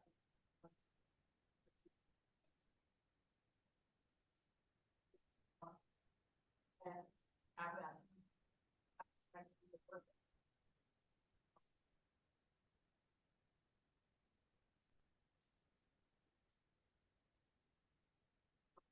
So last couple of days, one thing we can do. And the reality is there is no one quick fix when we're talking about a range of housing options in our community. I talk about 4 prongs in the work that we do. One of them is policy and planning. This is the work on getting your zoning ordinances set up, understanding how you're going to deal with LD 2003, looking at your TIF policies, things like that. That's at the local level. The next piece is production, and a lot of people will focus, and the main housing study focuses on how many units do we need to build, how much do we have to build. We cannot build our way out of this problem. We have to be looking at this in a multifaceted approach. The third piece is direct assistance. There are a lot of programs that we can be promoting, we can be supporting, we can be creating to support people's housing needs where they are now. Whether it's older adults that are struggling with property taxes and might have to lose their home. We do a home modification program to stay in their home. There's rental assistance, down payment assistance, housing renovation or rehab for our older housing stock, and that's something we'll be talking about with our older housing stock. So really make sure we don't lose sight of direct assistance programs. And then the last piece, and this is one thing that I'd love to continue to work with you guys on, is the projections on how many units we built makes an assumption that we're not losing housing stock. And that is not what we're seeing. The data shows that we've lost 6%, I think, of the units over the since 2016. We've seen that, we saw that in our Bath data. we are losing rental units so fast. And the ones we do have are being purchased by investors. They're coming in, they're buying a house. Rental units that were both also were looking at naturally occurring affordable units. They're being bought up. Now these people have mortgages, they're jacking up their rents, they make nice paint and granite countertops. And we are losing rental units, certainly losing rental units that are affordable for lower income populations. So those are the 4 prongs: policy and planning, production, direct assistance, and budget. I just wanted to kind of get that base. Thank you. That was, well, All right, so I'll present the employer perspective. So I wanted them to go first because they have very much the housing perspective, and I have the housing perspective from what it looks like from the employer in one of the employers in the area. So, you know, I want to say too, I want to dig into the amenity trap piece, because I think globally, if you look at the state of Maine, I would say, you know, maybe there's not the amenity trap, but if you look at coastal Maine, I think we're a bit unique in the state. So I think talking a little bit more about that and how we are unique on the coast would be interesting. And in terms of employer perspective, you know, a lot of people talk about nursing workforce when they talk about healthcare, and, you know, we're a lot more than nurses, and that's not to discount the importance of our nurses, but we have the whole continuum within our organization. So we have our minimum wage at Maine Health is $17 an hour, so it's above regular minimum wage rates. However, $17 an hour, when you look at housing, would be in the category of, you know, difficult to achieve or affordable. Devin has taught me a lot about what do you call the various groups of housing, and I just want to point out it's the continuum. It's from the what you would consider the lower income bracket, our minimum wage levels, the housekeeping, the nutrition services, those entry level positions. They include, you know, pharmacy technicians and all sorts of variety of some clinical, non-clinical technicians and employees. And then you've got your, what now I know is referred to as the missing middle through all my housing discussions. And that is the bulk of our technicians, nurses, and the people that do a lot of the clinical work in our facilities, and also the security officers and the HVAC technicians, the plumbers, and some of those more technical groups that we employ as well. And again, it takes all types to run a healthcare organization. And then on the other end, you know, we have physicians, right, on the higher end of the salaries. And I'd love to say that all of our physicians and advanced practice providers can find housing, and they can't. And I will give an example of an oncologist that we hired from Glenburn, and she was commuting for over a year because she couldn't find a house. And, you know, again, unique perspective. It's not what we typically talk about when we talk about housing. You look at affordable housing, you look at missing middles, but there's also not enough houses in any category in this area. And that oncologist finally, after over a year of commuting from Glenburn, bought a house. And when we found out about it, it was in a staff meeting, people actually stood up. There were people clapping. There were folks hugging her. And, you know, I don't know about you, but I don't want my oncologist worried about having to drive 3 hours a day. I want her focused on the care of our patients, right? So that's kind of the range of options. And I'll share a little personal story that I think would be, it's not a sad story because I feel fortunate to have options, but it could be a frustrating story, I guess, if I let it get to me. But my husband and I bought a house in Knox County 8 years ago, and we had fully intended to move down here. And I was approached by one of our physician recruiters at the hospital who said, hey, can we rent your house short term, just 3 months, 6 months top, because we have a physician who's coming into town. He can't find a place to live with his family, and we need a house to put him in, and thought maybe this would be an option since you haven't moved down here yet. And so again, that was 8 years ago. And I haven't spent a night in that house in over 5 years now, because it has continuously been rented out to the next physician who is coming in with their family who couldn't find a home to live in. And that's 8 years. And almost comically, we then gave in and bought a small unit in Camden that our friends were selling. And they had owned it for over 20 years and they weren't using it. So they said, we'd love to have it go for you so you didn't have to commute so far. Because I commute, it takes me over 3 hours round trip to get to Penn Bay. So I do that on a daily basis. Some days I'm in Belfast, some days in Penn Bay. And I've spent one night in my Camden unit because the week that we bought it, the recruiter at the hospital found out that we had bought a property in Camden and said, hey, I have a question. It's just a single, she just needs the place and we'll do it in 2 months. And again, we've owned that property now. Yeah, I have a sense of obligation to here.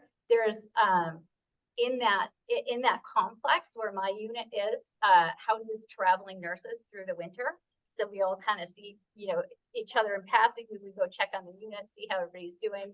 There's a lot of folks who require some element of shorter term housing. And I know that's maybe a controversial need as an employer, but we employ locums, travelers, and shorter term employees. So 6, 12 weeks, 3 months. Sometimes you have somebody coming in looking for permanent employment and you home them for 6 months or so. So we do have a unique perspective. I wish we didn't have as many short-term employees as we did. Ultimately, we would love all full-time employees fully employed by us, but we do have a need for some element of attainable short-term housing, again, for a wide complement from your housekeeping to your physician workers. So that's kind of my employer perspective. Thank you. For those of you that have done housing work, the idea of thinking about housing along a continuum is pretty common. The idea of linking housing along a continuum to housing to wages is not something we always talk about. So I think that's an interesting insight. Let's talk a little further about the short-term discussion and managing short-term, because we have some not differing perspectives, but some different needs that we've talked about as a group. And I'll turn it over and ask you all to start talking about managing short-term. You're all looking at me. Yes. So I'm just going to start with what I tell every community every time I talk to them, and I get a lot of calls from communities that just say, hey, we need some help. Probably with LD 2003 and the ability for every single family house in the state of Maine to now be a 2-unit, essentially, to have an accessory dwelling unit. My advice to every community is get your short-term rental policies in order, because if you don't, we risk having these second units becoming short-term rentals. So when I say get it in order, I'm not saying we all need to be banning short-term rentals. I say to everybody is I hate short-term rentals until I need one. And then I'm so happy that I can go to B, B, or C and stay in a short-term rental. Short-term rentals are not evil. They're not bad. They're not horrible. And they are a great economic tool for people that want to stay in their home, that have a big home. It's great that homes that were underutilized are now being utilized. But what we want is responsible short-term rental legislation. And the other piece that I've been thinking a lot more about, and we've been talking about, is regionalization of our short-term rental policies. So what good is it if BAP if BAP were to say ban short-term rentals? Well, let me go the other way. If Phippsburg were to ban short-term rentals and they have 400 in the summer months, if they were to ban them and all those people said, okay, well, we're going to go do short-term rentals at BAP. Now we've just created, it's a whack-a-mole. We've created the problem with BAP. So if BAP and Phippsburg and Arousik and Woolwich, if we all come together as a region, or maybe even, look at the whole Brunswick labor market area and say, what if we all had the same reasonable approach to short-term rentals? And it's not that we're banning them, but that we're doing something to prevent investors from coming in that have no connection to Maine, and we're seeing that more and more. So that's one of the things. I just think the other thing is I don't want to downplay how complicated this is. We have I think a pretty clear sense of what we need to do in BAP, but we tried one approach It went to council, council said, okay, it went to planning board's like, we don't really think that's the way to go. So it came back to the community development committee. And now we're rehashing it all over again, and we'll have to go back to council and at the same time, we're updating zoning code and just have to do a comprehensive plan. So this will end up being a 4 to 6 year process. So it's not easy. I don't want to say that. it is. If I can interject, I remember one of the quotes from one of the folks I was working with at Vinyl Haven was, you mean the state's making us take care of this short-term rental thing? Why didn't they take care of it for us? That the point is that each community has that responsibility in this conversation. Yeah. All a good point. Different points of view, and different perspectives come to play. A lot of it, from my perspective, my world becomes economic. People buy homes for investment to do just that, the short-term rental. What kind of short-term rentals do they want to do? Some like the Airbnb scenario. Regulation then becomes a concern, because people will buy a home. They have an economy, the reason why they bought it. They employ people to take care of the home. They employ people who mow the lawns and fix things. And there's an economy there to think about. Don't get me wrong, I'm not promoting one thing or another, but just pointing out that this has grown into be a very large part of our world, and more so than what many people realize. The other part is service work. It's part of what employs people. It's part of the things that people do as their jobs. The small business, the entrepreneur who's doing this sort of thing. Tourism, it promotes tourism. We are vacation land. And unfortunately, in order to promote the vacation land concept, people need a place to be. Then there's also your need, which is short term. There are a lot of people who own homes or second homes who are feeding that market. We get calls all the time for that kind of a market. So I think the homeowners, there are homeowners who have large homes who make money by renting out rooms or renting out that apartment to pay the taxes as taxes go up and their income stay fixed at that point. Then housing and housing fixes have become very expensive, and that's all part of that economy. So if we start to make changes, my thought on that is make the changes, but think about the effect, what we're going to do with those changes, and how it's going to change what is going on with the economy that's developed while nobody noticed. One of the things that I experienced with working on a project in Biddeford, specifically by a developer building an apartment complex, short-term rental, the medical field primarily as there, and it was complex because it was an expensive project to build, and it also came with amenities that the units were outfitted, they had furniture, someone was able to move in and out, and it began to address the impacts of that need that was impacting the rest of our housing market by providing those folks a place to go. I found it to be a really interesting market. I don't actually know if they ever built it.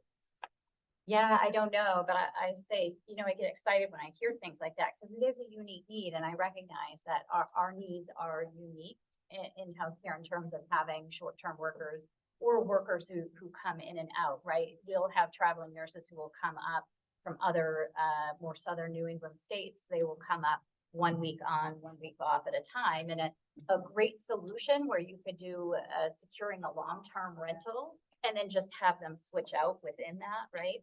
However, we as a healthcare organization, we're a not-for-profit entity that puts all of our money back into promoting healthy communities, buying equipment for our patients, and patient care.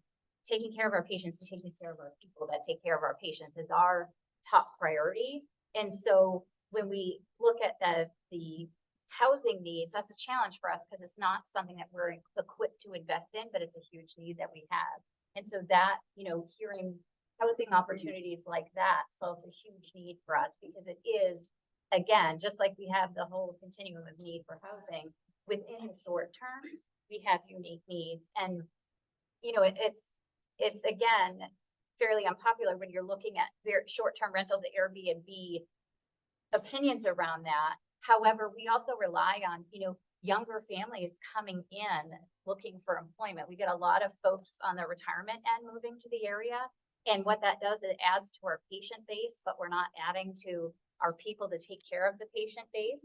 So allowing families to have opportunities to come to vacation land and get to know us and want to move here and then, be in the earlier stages of their career is a benefit to us. So again, recognizing that the unique needs for us might be a little bit different, and it does make me a little uncomfortable when we talk about kind of clamping down on short-term or shorter term.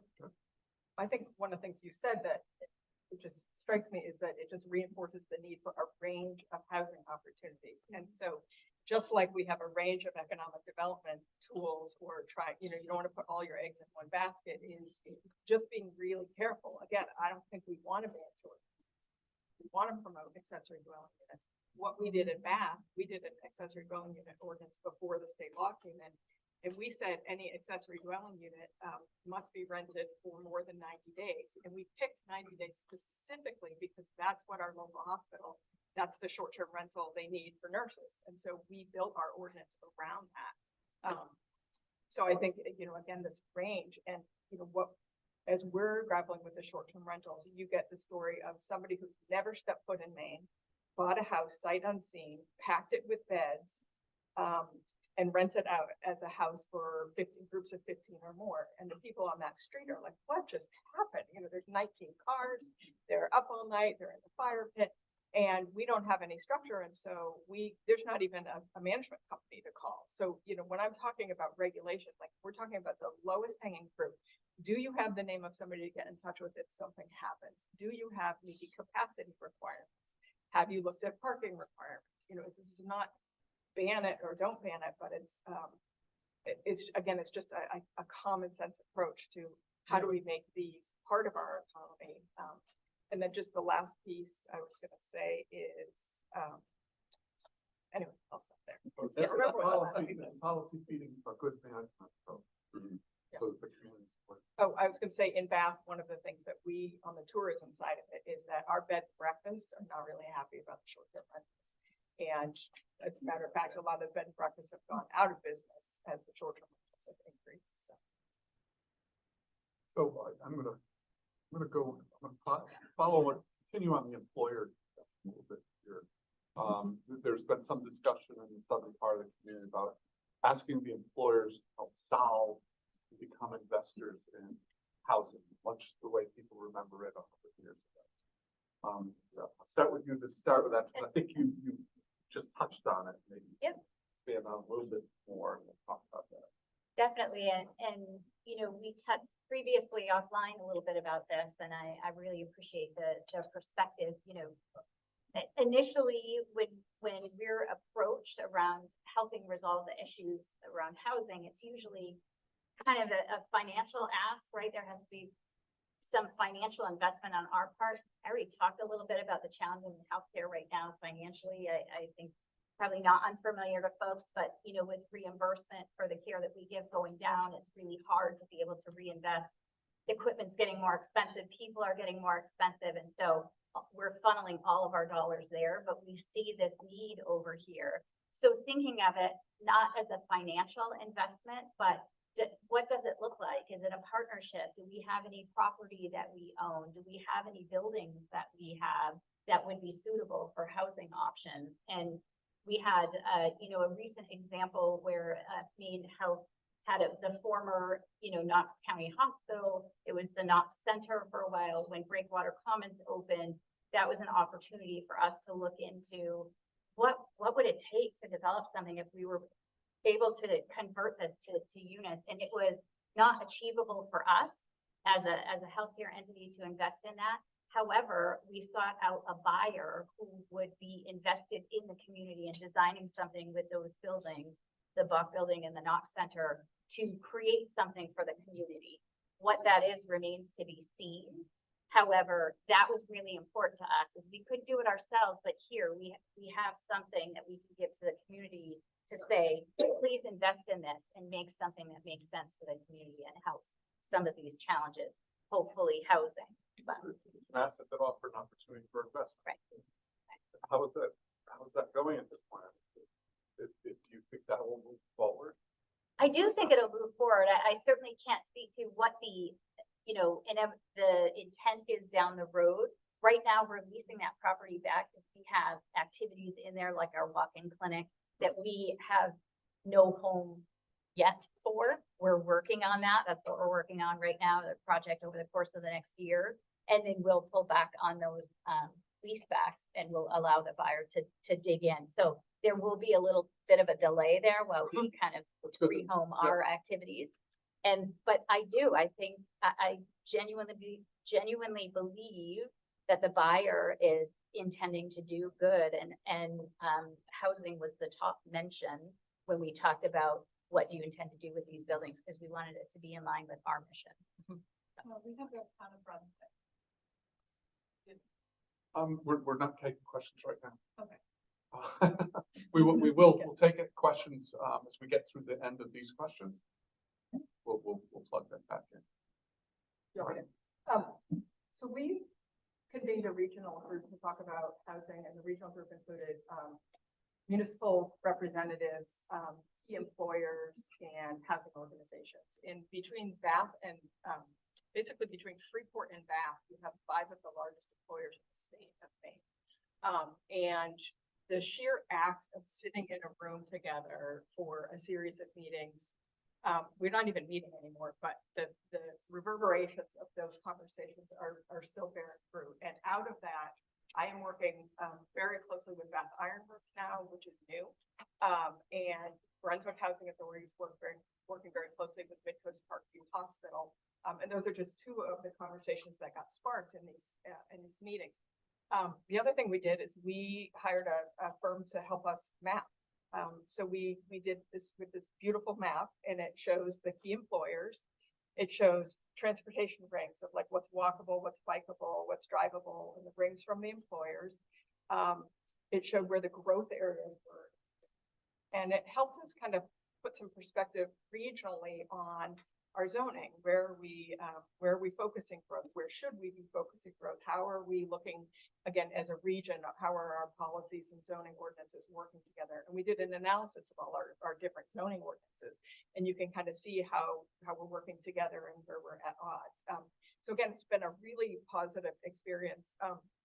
The sheer fact that I can turn to key employers to advocate on our behalf for housing has been, I think, the most valuable piece of this is that, I've been doing development in Maine for 23 years, and We're supposed to stop saying that.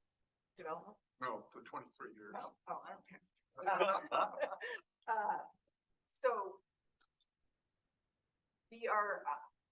I have felt that there's been a sea change in our community about people supporting the need for new housing. We just permitted a project in the contract zone. And as far as I can tell, at least nobody told me, there was no opposition to this project, and a lot of support. And again, when you've got Bath Ironworks and their unions and everybody talking about housing, you've got the hospital, everybody talking about housing, you've got our whole Main Street Bath communities and the business owners talking about housing. Getting the employers as part of this conversation has really reduced the opposition. Again, that alone. So I think that's a tremendous role. Now, if you happen to have a surface parking lot that you want to give us to do housing, bring it along. But there are other mechanisms, but it doesn't have to be captured. Martin, you're in an interesting position. You get approached by employers talking about housing? Oh, absolutely. I've sold B&Bs, and I've sold large homes and apartment buildings to employers because they need to house employees or incoming employees, and the employees can be interns, they can be short-term, they can be long-term, but basically the employers are looking to, because they have to keep, if they don't provide housing, they don't get the employees. They come in, they get frustrated and that exacerbates the turnover. But I think also, one of the things that I want to say is employers aren't the only answer. It's going to be a multifaceted approach. It really drives from my point of view, the public-private partnership scenario. And there's a lot of things that each group can play. But I also think that is larger, and the messaging needs to continue to get to the communities involved. I also think we need to talk about region. You know, you mentioned regions, and I like that concept. Have endorsed that concept for years because each area is different. Because the borders, drop the borders, start talking, start having that discussion, community to community, and start trying to collectively solve the problem rather than remain in your own silo and get out and try to cooperate. I think that's huge. I think employers are looking for that too. And I think employers will be at the table. All they need to do is be asked and they'll be there. The messaging needs to get to people who don't know that this exists. And there are a lot of people within each community that they don't know this exists as a problem. Nor maybe do they really, they're not vested in that for whatever reason. And then there's a lot of the dark house mentality, which we have up and down the coastline. People where you drive, once you get to December, you know, we all know the snowbird mentality. Okay, and these people are not vested because their lights are out, they're gone. They're done. It's not important to them. How can we make it important to them, and how can we engage them if they're going to be property owners in our backyard? So to me, it's a collective. And other things that we talk about are, yes, infrastructure is important, internet's important, cell phone access is important, and driving the change to get people to do that. And yes, recognizing that we are going to change. The snapshot, there was, I'm sure a lot of you see the, I used to get it when I was on the select board in Camden, the MMA publication. There were two great articles in there, and I think it was sometime around 2014-15, talking about the graying of Maine and also the preservationist approach to why people move here. To freeze frame essentially and keep it what it was when you got here or when they got here. And change is going to happen. It'll happen whether you are want it to happen or not. And it's either get involved and be part of the change or watch it pass you by. And that's kind of what the article was talking about. And I still have copies of that article, and I'd love to be able to, you know, bring that out because the article was so good in both respects and still very relevant to today's world. Let's continue on that frame a little bit and talk a little bit about, you know, you mentioned in your proposal on that you didn't see any opposition, particularly to a contract zone, which just contract zones tends to be an oppositional kind of discussion. Let's talk a little bit about helping the communities understand how they can help avoid some of those, or help manage some of those wrong expectations about housing. You know, from, you know, I can tell you of a community I'm working in which they've said very clearly, you know, we don't want that Section 8 housing, but we're okay with senior housing, and if we need subsidy, we can put it into that. Let's talk a little bit about this NIMBY action and recommendations you might have for us to address that. Well, I'm gonna credit the work of Bath Housing and its board over the last 10 years for laying a lot of groundwork so that when proposals came in, I think the community was in a better place to understand the needs. Kind of staring at Mark here while I'm saying this to see if I say something wrong, correct me, but I'll let you know. so I think that the groundwork was laid. Bath has a very great contract zone process, and I'll tell you what, I'm scared to death of contract zones I've done in other towns. I got sued. Yeah, we had a lawsuit against one in Portland, and they're ugly, but Bath's process is very no nonsense, and that alone is really great. We were asking for very limited, literally, it's just to change the setback at like 10 feet to the height of the building, so we were asking for a lot. But you know, one of the things that I'm fascinated by, I don't think I've ever spoken about this publicly, is I think it's important for planning boards, well, and for communities to understand, first of all, about housing and affordable housing is not affordable housing is not affordable housing is not affordable housing, and people don't understand that. And so trying to be clear about who you're targeting, how you're targeting them. The reality is nobody's building Section 8 housing. There is no mechanism at the federal or state level to build Section 8 housing right now. It doesn't exist. That is a very narrow kind of housing for the lowest of low income people. And there hasn't been a mechanism to do that in 25 years. Housing that is getting built now is primarily through the tax credit program. That is serving your sort of low end of the missing middle. You have to be, I say it's the rich poor people. You have to be a rich poor person to live in a tax credit unit. So helping people understand what the housing is being built. A lot of people pull out the tax thing. You're not going to pay taxes. Well, the reality is low-income housing tax credit programs are for-profit entities and they have to pay taxes. Now you can negotiate a tip.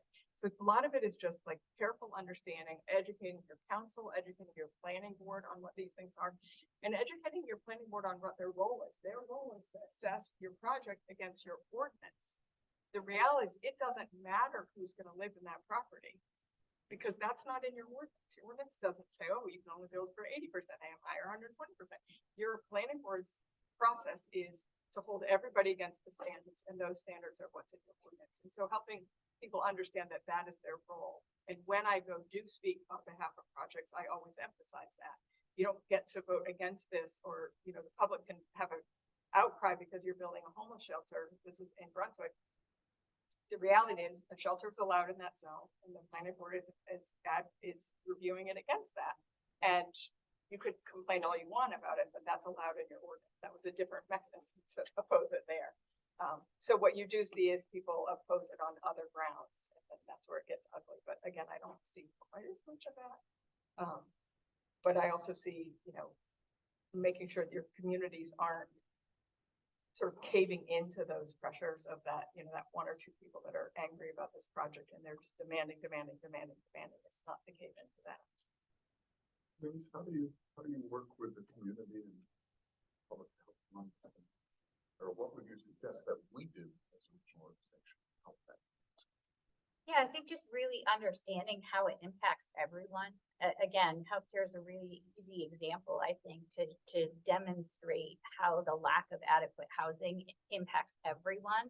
And that includes, to put a really fine point on what Mark was talking about, this includes the seasonal folks whose houses are dark for 6, 7, 8 months of the year, because the greatest accessors of healthcare in certain months of the year are those seasonal folks. And when they need a mammogram, they want to be able to access a mammogram. And the reality of it is sometimes they have to wait 3 to 6 months to get a test that they need because we don't have a technician to do it. Or we're booked out so far because we only have 2 technicians, but we have the need for 4, right? And so I think really emphasizing how the lack of housing impacts our ability to provide care. I think, again, that will influence everyone's desire to really push for this, right? Because we want to be able to provide the health care, but we need the people to do it. And we have certain areas, again, really that kind of what you would call the middle income folks, the clinical technician group who does the majority of our tests and exams. Those are incredibly hard to recruit for, and we don't have enough of them in our state. So we have to do a lot of out-of-state recruitment to bring people in while we're working to develop our own, but that takes years, right? So we're trying to bring people in, and they'll move here, they'll find a short-term rental, they'll stay here for 6 to 12 weeks, and then they will resign, and it's really, really sad. And then what happens is you can't get an echocardiogram for 3 months, and you need one, more urgently than that. We then look at things regionally. So obviously Maine Health now divided up in regions, Midcoast, Parkview, Lincoln Health and Damariscotta, and then Waldo and Penn Bay, Waldo and Knox County are all part of a region of Maine Health where we're looking at healthcare regionally. So it would behoove us to look at housing regionally and other activities regionally and all work together. Because that's kind of the future. We're going to have to resolve this, think more regionally about it. And then, you know, again, working with the communities, I host what I call the President Coffee Hour, and I host community members. They come into the hospital, they sit in a room with me, and we talk about what are some of our greatest challenges. And housing comes up every single time. And I just hosted a group yesterday, and everyone in that room was a seasonal resident of Maine. And when it came up about housing and they realized how it was impacting their ability to access care when they're here, that was a big moment. And you could see everyone's head in the room was nodding. And then, you know, inevitably they asked, and somebody asked it yesterday, how can we help? And I think that's, you know, what I'm trying to do is just raise awareness and educate, and then let's take action. And that's where, you know, I need my colleagues to help. I can help raise awareness and show how it impacts the health of our communities. And then, you know, where do we go from here? And executing on next steps is where I'd really like to focus. So let's talk about real estate agents, which sometimes in this discussion, they aren't on the high end of popularity when it comes to really talking about issues of how neighbors look at them. How's the real estate work together to address this? I think that there's more talk and chatter in our profession, what people probably know. There is a lot that occurs. I've been very involved at the state level, have been for the last 15 years. So I get a chance to interact with, you know, brokers and companies from Presque Isle, you know, or, you know, Farmington or Portland, Scarborough. And being involved on those boards, Maine Association has some funds that really come to bear to help with people who need help. All that being said, we recognize this painfully so, because there's nothing worse than being able to sit in front of somebody who makes $17 an hour and tell them, no, you can't afford to buy a home. There's nothing I can show you. There's no place I can take you for you to live. That's heartbreaking. That really is.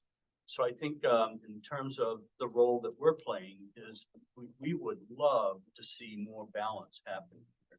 We would love to see the borders drop. We would love to see more regionalization more occur. And I think that's going to continue to be, you know, what we would like to see. Pull us in. Let us be part of this discussion. Okay. As opposed to, you know, just somebody you call when you want to know how much something's worth. Thank you. We're going to open this up to discussion, folks in the audience and on Zoom. But I want to follow about your comment about 10 years and good board work. How did you structure that? Was it a structured thought process? No, totally. Looking back, I don't say.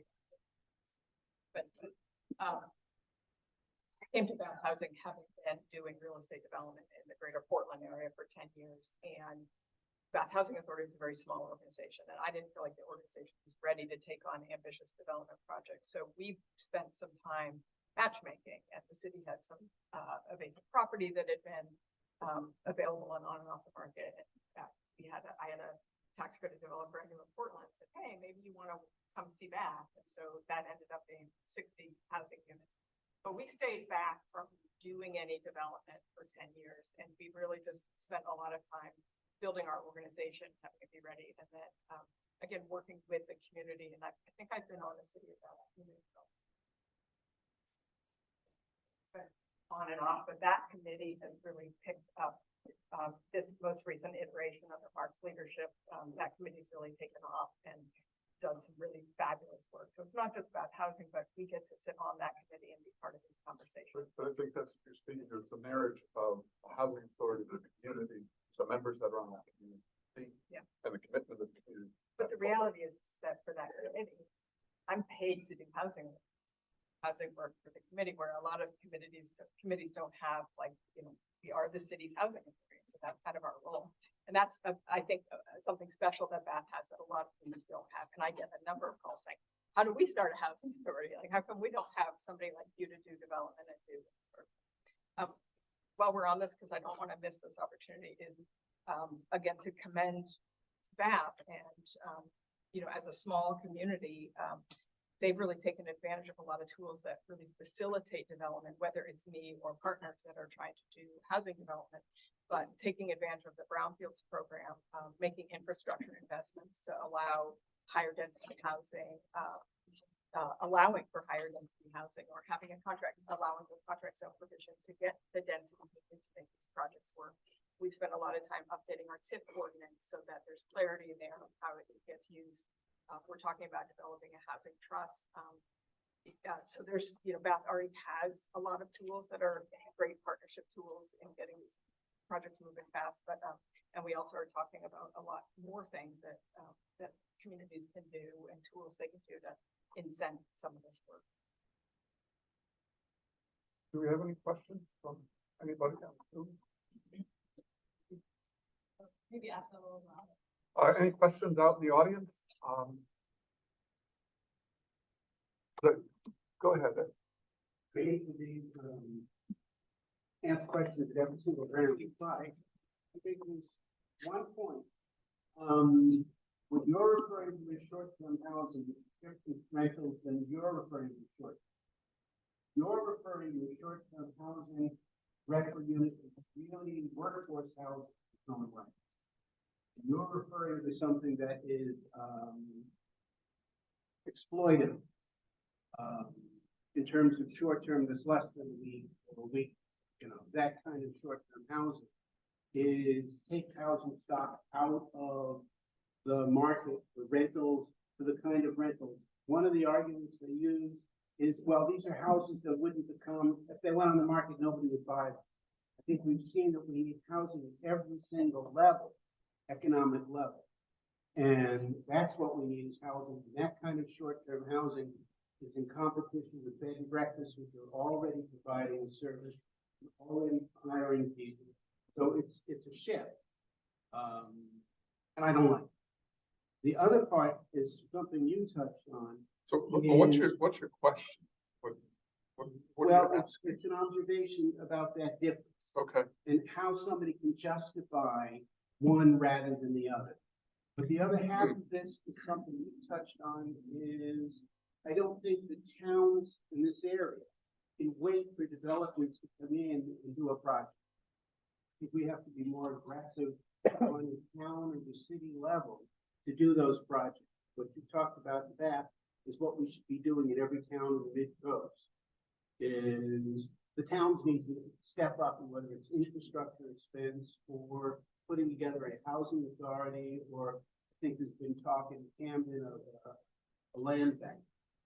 Just to be clear, there is not enough money in the nation, in the state, in these communities to build the number of houses. So, and to just put that out there, and getting development, you can't be thinking about a project as a bigger project, 18, 20, 30, 40 units.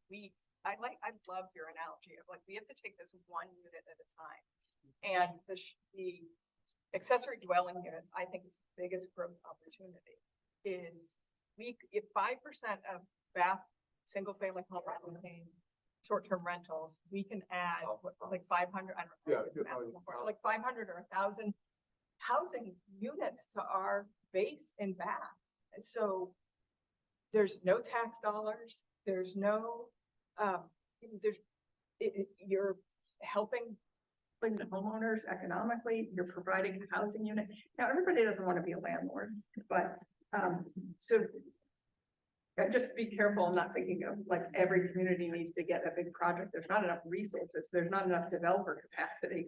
So making sure what your community is thinking about is appropriate to your community. There's not enough public water and sewer lines in the state to do this. And no developer is going to walk in and want to do a 20-unit property project in a town with no public water and sewer. It's not going to happen. We were talking about this earlier. One of the interesting pieces that Erik pointed out in his presentation was the whole return on investment for economic development. And what I'm hearing you say is that the return on investment is as much helping property owners and helping buyers or renters understand what options are out in front of them and figuring out how to match that That's what we're talking about. I think so. One of my favorite stories recently was one of my neighbors. Anyway, it turns out that the neighbors bought the house next door and their parents were gonna move here to be babysitters, right? And so they had a medical issue, the parents couldn't move here, so they put the house on the market, and I said, he said, yeah, we got 4 offers, and we took the lowest offer because it was a couple with young kids, they were teaching in the local schools. We knew how hard it was for us to buy a house when we came here, and we wanted to offer that to somebody else. Now, this guy is my hero. He's my favorite person in the room. If we could change, and when you say you're out of state or you're seasonal people come and say, what can I do? That's what you can do, is be thinking big picture. And that's something I'd love to be able to capture, is how do we get, you know, how do we start thinking in that way when we're putting properties on the market? But yeah, I think Well, that, it's. Martin, how do you go about creating the enlightened seller? Oh, we got an article here. That's called a great big dollar sign. Yeah. Yeah, I think if I just wanted to address just what to Ed's comment. I think one of the things across the spectrum, there is a certain element of the owner population that does exploit the sort of Airbnb scenario. We all know that. There's a whole underground network of people who own properties who rent for many, many different reasons. Call it like a big one is the Center for Furniture Craftsmanship in West Rockport. They bring in students who come for long-term, I say long-term, 3 to 6 month educational opportunities. Main media, same thing. However, the professional community it goes beyond, say, Maine Health, but it involves Maine Health. There are companies who need technical people for short-term projects who hit these things, and they find them in a very well-organized underground network. We don't know, you don't know half of what is existing within the rental market. It's an amazing network. Airbnb you can only find out what was on Airbnb and VRBO. That's the only way you're gonna find that out. You start making a lot of changes, and that underground network is going to come back at you in a big way. And they do support a lot of working community. They do. Teachers. There's a lot of teachers. There's a teacher right in the Rockland system right now that found a home where they can be there 3 or 4 nights a week. And then they commute 2 hours to go back home because they can't find a home here. That's huge. And they found it through a private network. They didn't find it by advertising. How do we as an organization put that network into our planning cycle? How do we get them? That's a good question. Because, and this is one of the things that scares me the most, because when you start threatening that income, and I need you to know that I'm not promoting this in any fashion whatsoever. I'm just telling you from the economic point of view, if you start encroaching on that territory and they feel like you're going to move that out of their control, then that's where the breakdown in communication happens. We need to bridge that communication gap. And how are we going to do it? That's going to be a big reach out. I think we did have a question. Yeah. Okay, we'll come back to you. Okay. Well, I don't know. I do have one question. I don't know from town of Brunswick, but a definition of what the panel means by short-term rental would be helpful. Some people consider a short-term rental to be for a weekend, others for anything shorter than a month. So what would you all consider a short-term rental? Typically, I see 30 days or. Yeah. Yeah, I think, and that's within my as well. Maine has had no organized database within. We have an MLS where we list properties with this commercial private property and so forth. We've never had a database for that until about 6 to 8 months ago. We got a database, which is a national database, where we have an MLS for rentals, and it's just getting up and running. All the ones we looked at, because I was on the board and we looked at it with several vendors. if none of them would consider less than 30 days. That's what they call short term. That's the sort of the national real estate definition, if you will. It's like, we've been using that in our modeling as well. So, Yeah. David. No, I'm from the town of Edgecombe. I'm no longer particularly involved in the politics right now, but I was very involved trying to get ADUs in before LD 2003 came up. And doing some research there, I talked to a town that did have an ADU ordinance, and I said, how many units have got in? And she said, we've had one application since. And I felt all along that the ADU is an incredibly wonderful idea, but the economics of it are incredibly difficult too, especially in rural towns like Edgecombe with no town water and sewer, because you've immediately got to drill a well and put in a septic system. Then you've got to build a house, a structure, a rentable structure at today's building costs. So financially, it becomes a non-starter in many cases. You know, I think you have a great point. Yes, it's a wonderful way to do it. But I think it's incredibly difficult to do, and I don't see it as a panacea for housing, and it's a disaster on the Booth Bay Peninsula. I live on the River Road. I want to go for a bike ride. I say, great, I'm gonna go first thing in the morning. It's amazing I'm here, that I wasn't killed that day because of the commuter traffic coming down the river road. Soon. Okay, I go at 8:30, that's fine, but that's too late in the day. And they're all coming down from upcountry where there is so-called affordable housing. I don't think ADUs are the end all be all, but that goes back to we have to take all sorts of tools and enact them. And that's why, like, the four-pronged approach, you have to do everything. It's not this one thing that's gonna fix this.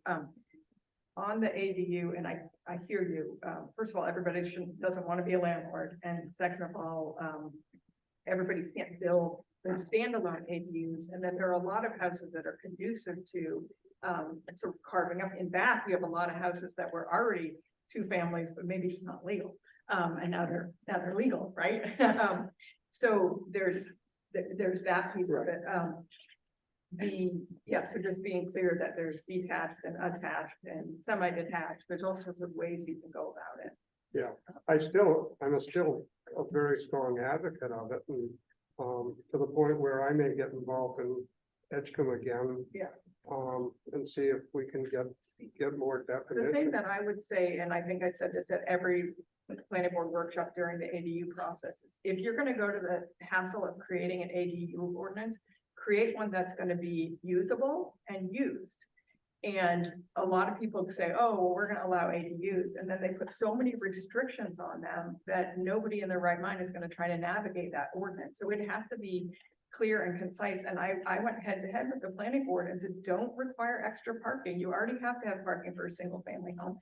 If there is no parking, then somebody's not gonna rent it. You let the market drive parking, and they put parking in. And then LT 2003 came out and said you can't do parking, and it was contentious. But the more things you add on to your ordinance, the less likely it's going to be used. So figure out what your basic core goals are and build your ordinance around that, and don't get overly complicated. Don't make them hard to use, or nobody's going to use them. So that town you're talking about, I would love to see that ordinance. It's probably chaotic. Yeah, but that was a while ago. Yeah. And now with LD 2003 coming in, hopefully, I haven't read the latest version. I don't know what they're requiring, but I completely concur with you that keep it simple and make it workable. And the conversion of the garage to an ADU or something like that. We had a woman who had a detached garage, so she couldn't do the mother-in-law apartment, which even before the ADU was technically legal, as long as it was attached. I said, put a breezeway in. I don't care if it's 100 feet long. I mean, the reality is right now, the economics of construction are really rough. It's $400 a square foot to build anything. So you're priced out. But Max. So I do have a question online. Looks like Sally. Sally, you have a question? Thank you, Max. And I'm Sally Costello. I'm the Director of Economic Development for the town of Brunswick, and I also staff the Housing Committee. And I want to thank the panelists and all of the participants for this really great conversation, because as I'm listening, I think what the main thing I'm hearing is that we need flexibility. You know, I think Deb Keller talked about housing choices, and we talk about all these different solutions and that not one size fits all as it relates to any municipality or any place.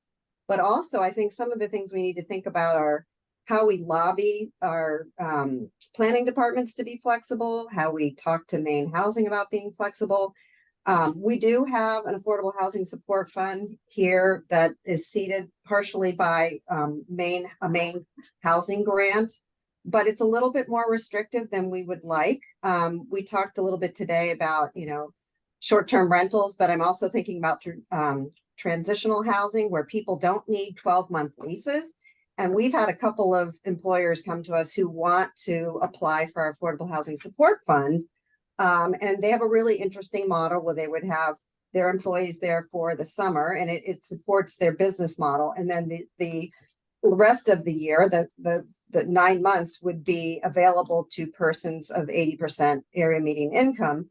So we're lobbying and saying to Maine Housing that we want to use our matching funds for that we'll use their funds restricted because they haven't bought in to this transitional housing. And we're saying, but even though this business has been doing this and they have multiple projects where this is working, there's clearly a market there, whether it's, traveling nurses, whether it's, Bowdoin, short-term professors, whether it's people that just have different things going through a divorce.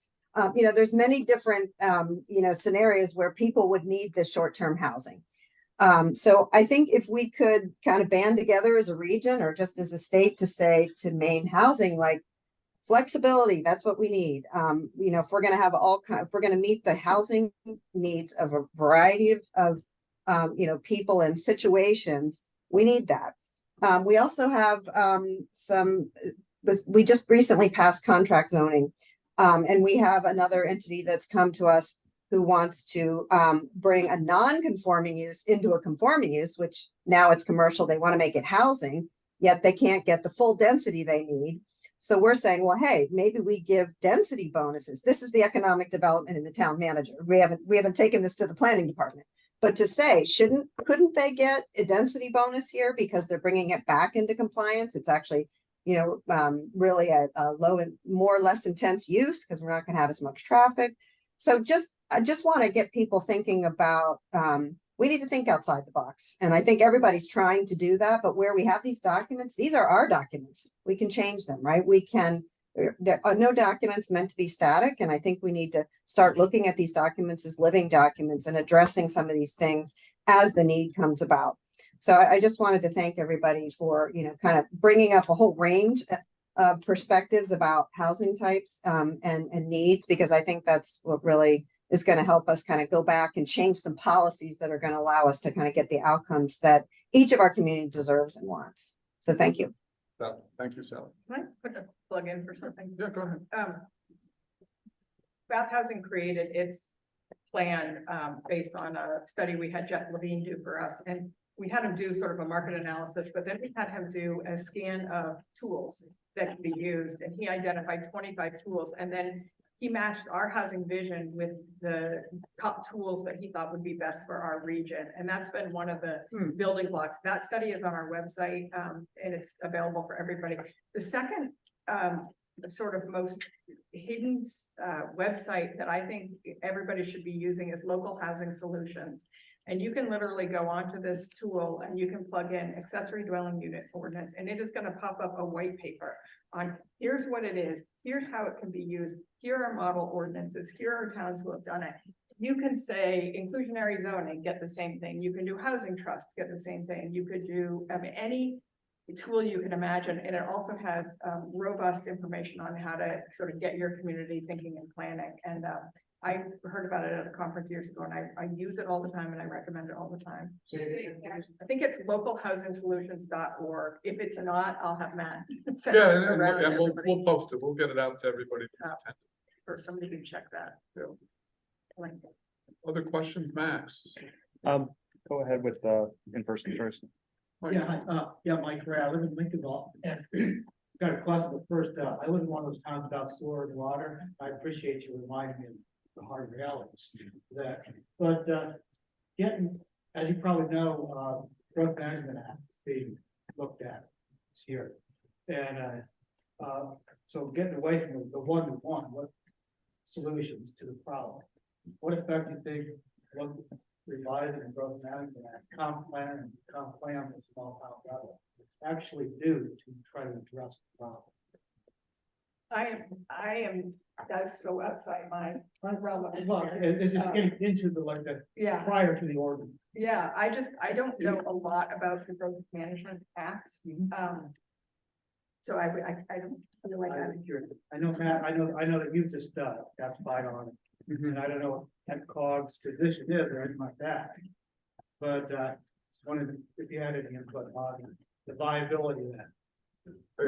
I think in the base of all this is that small communities need to think about this, however they want to call it, growth management or comprehensive plan process, they need to think out their strategies. In the small communities in your area, it may make an awful lot of sense for 4 or 5 communities together to think out that strategy.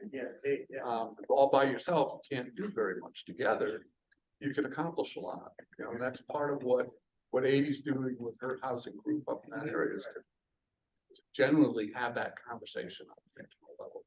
And hopefully have Belfast involved as the larger player in that. That makes sense. I think there's a question from Jeremy Martin from Camden. Hi, Max. Thanks. Can you hear me? Yeah, sure we can. Okay, good. Just a comment. Someone asked about the definitions of what's a short-term rental or not. I do know in state law, vacation rental is defined in state law as something generally under 30 days, but not more than an entire summer. Just pointing that out. That is in state law. That might help people when they're addressing this. One thing I just wanted to comment, I heard a price of $400 a square foot someone mentioned for construction. Here in Camden, we're seeing it at $600, $800, up to $1,000 a square foot for construction. It's just mind-blowing. And I just pointing it out because it's hard to, I mean, we can do all we can do in an ordinance and facilitate, you know, more development opportunities for folks.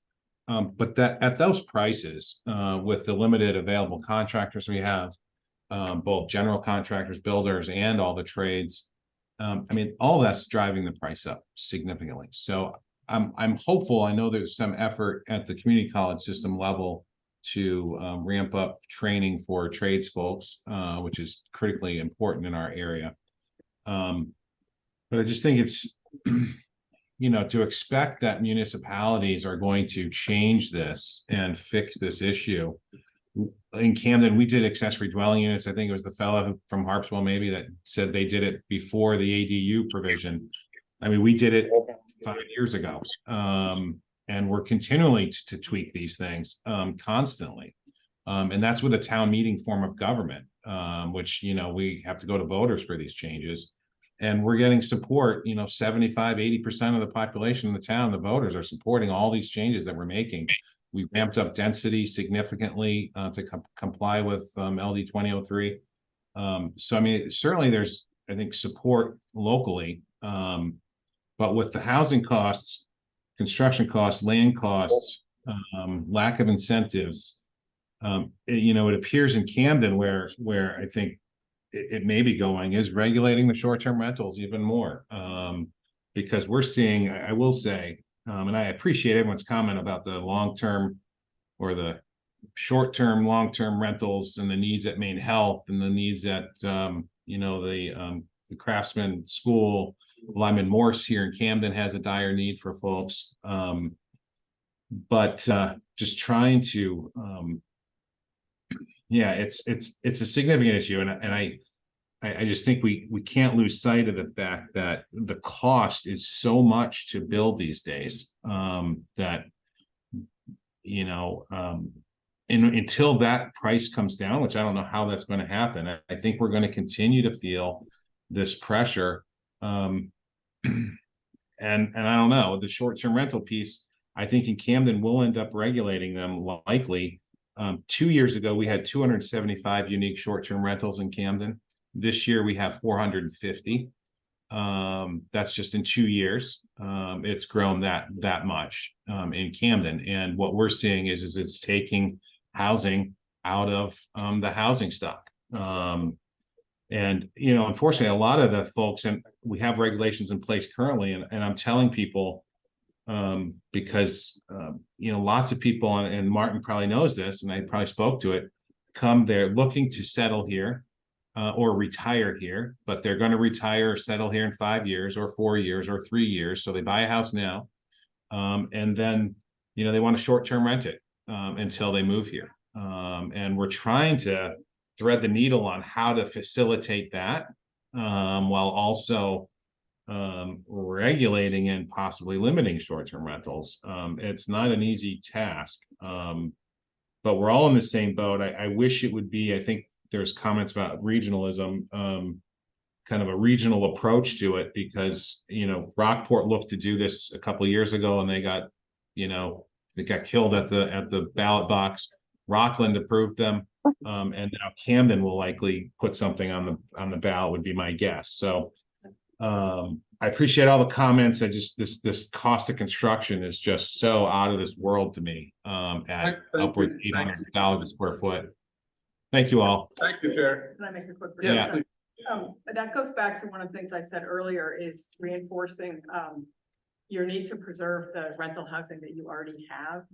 I would say love your landlords, connect with your landlords, see what your landlords need to support them, because you can't afford those landlords to sell or flip or convert to short-term rentals. So if you're in a town where you don't think you're gonna be able to build more, make sure you're not losing what you have. And same thing with assistance to people. You know, you've got a whole group of older people living in our communities that are on fixed incomes, that are, you know, in the homes that they own. We have a huge home ownership rate here. Make sure that you are touching base and supporting those people so they're not losing their housing, because there's nowhere for them to go. So I would just emphasize that. Can I just add on to that? So one of the conversations that I've been having in the Waldo County area is this issue of landlords feeling like they're not enough protection, or that they're getting burned by longer term rentals or renters, and that it's less risky for them to rent to short term or, you know, as vacation renters. And so I'm not advocating for, you know, reducing renters' rights, but I think we need to think more about structuring programs that help landlords recover losses in the event of, you know, having some sort of unfortunate situation where they do get burned. We do have a statewide, for landlords that rent to a Section 8 voucher holder or housing choice voucher holder, we have a statewide pool funded by Maine Housing to help landlords make improvements for a tenant to move in, so it meets housing quality standards. But also, if a tenant moves out and has damages beyond the security deposit, we can fund those damages back. We also do landlord incentives. So for landlords, part of that program, we do have a fund. It's a great model. It's been a really great tool, but there's no such thing, I don't think, that exists for people that are renting to that next tier of income levels. The vouchers are targeted to 50% AMI or below. So that next year, there's no such supports. Landlords get a really bad rap. I get a little sensitive because I am a landlord now. But it is harder and harder. And I was just talking to my staff yesterday. I was like, I don't know how people are doing this. Our property insurance went up 25% this year. Our water and utility rates, we just got a 25% increase in those for this year. We already compress our rents to serve a lower income population. We've cash flowed for the 10 years I've been there. We're going to be underwater on our properties in the next 2 or 3 years. Things keep going in this space. Our wages have gone way up. I don't know how, and we have subsidy. We're getting subsidy. I don't know how we're going to do it. So I really worry, and also there's no property manager. Talk about growing an industry. There's no property manager. So I really worry about what the next 5 years brings for rental properties. I really, really worry about that. Not to end on a bad note. No, but Take my downer. other comments as we close up here? No, there's a lot to unpack here. Yeah. You can't afford to wait. Yeah. Okay, I think, yeah, that's a great comment. that's a great message for everybody out there. Okay, thank you very much. Thank you, panel. Break for lunch. There is no business meeting today. We didn't need to address anything, so we're gonna come back. We're gonna try to come back at 1 o'clock and get started as opposed to 1:15. So we can get you all out of here a little earlier.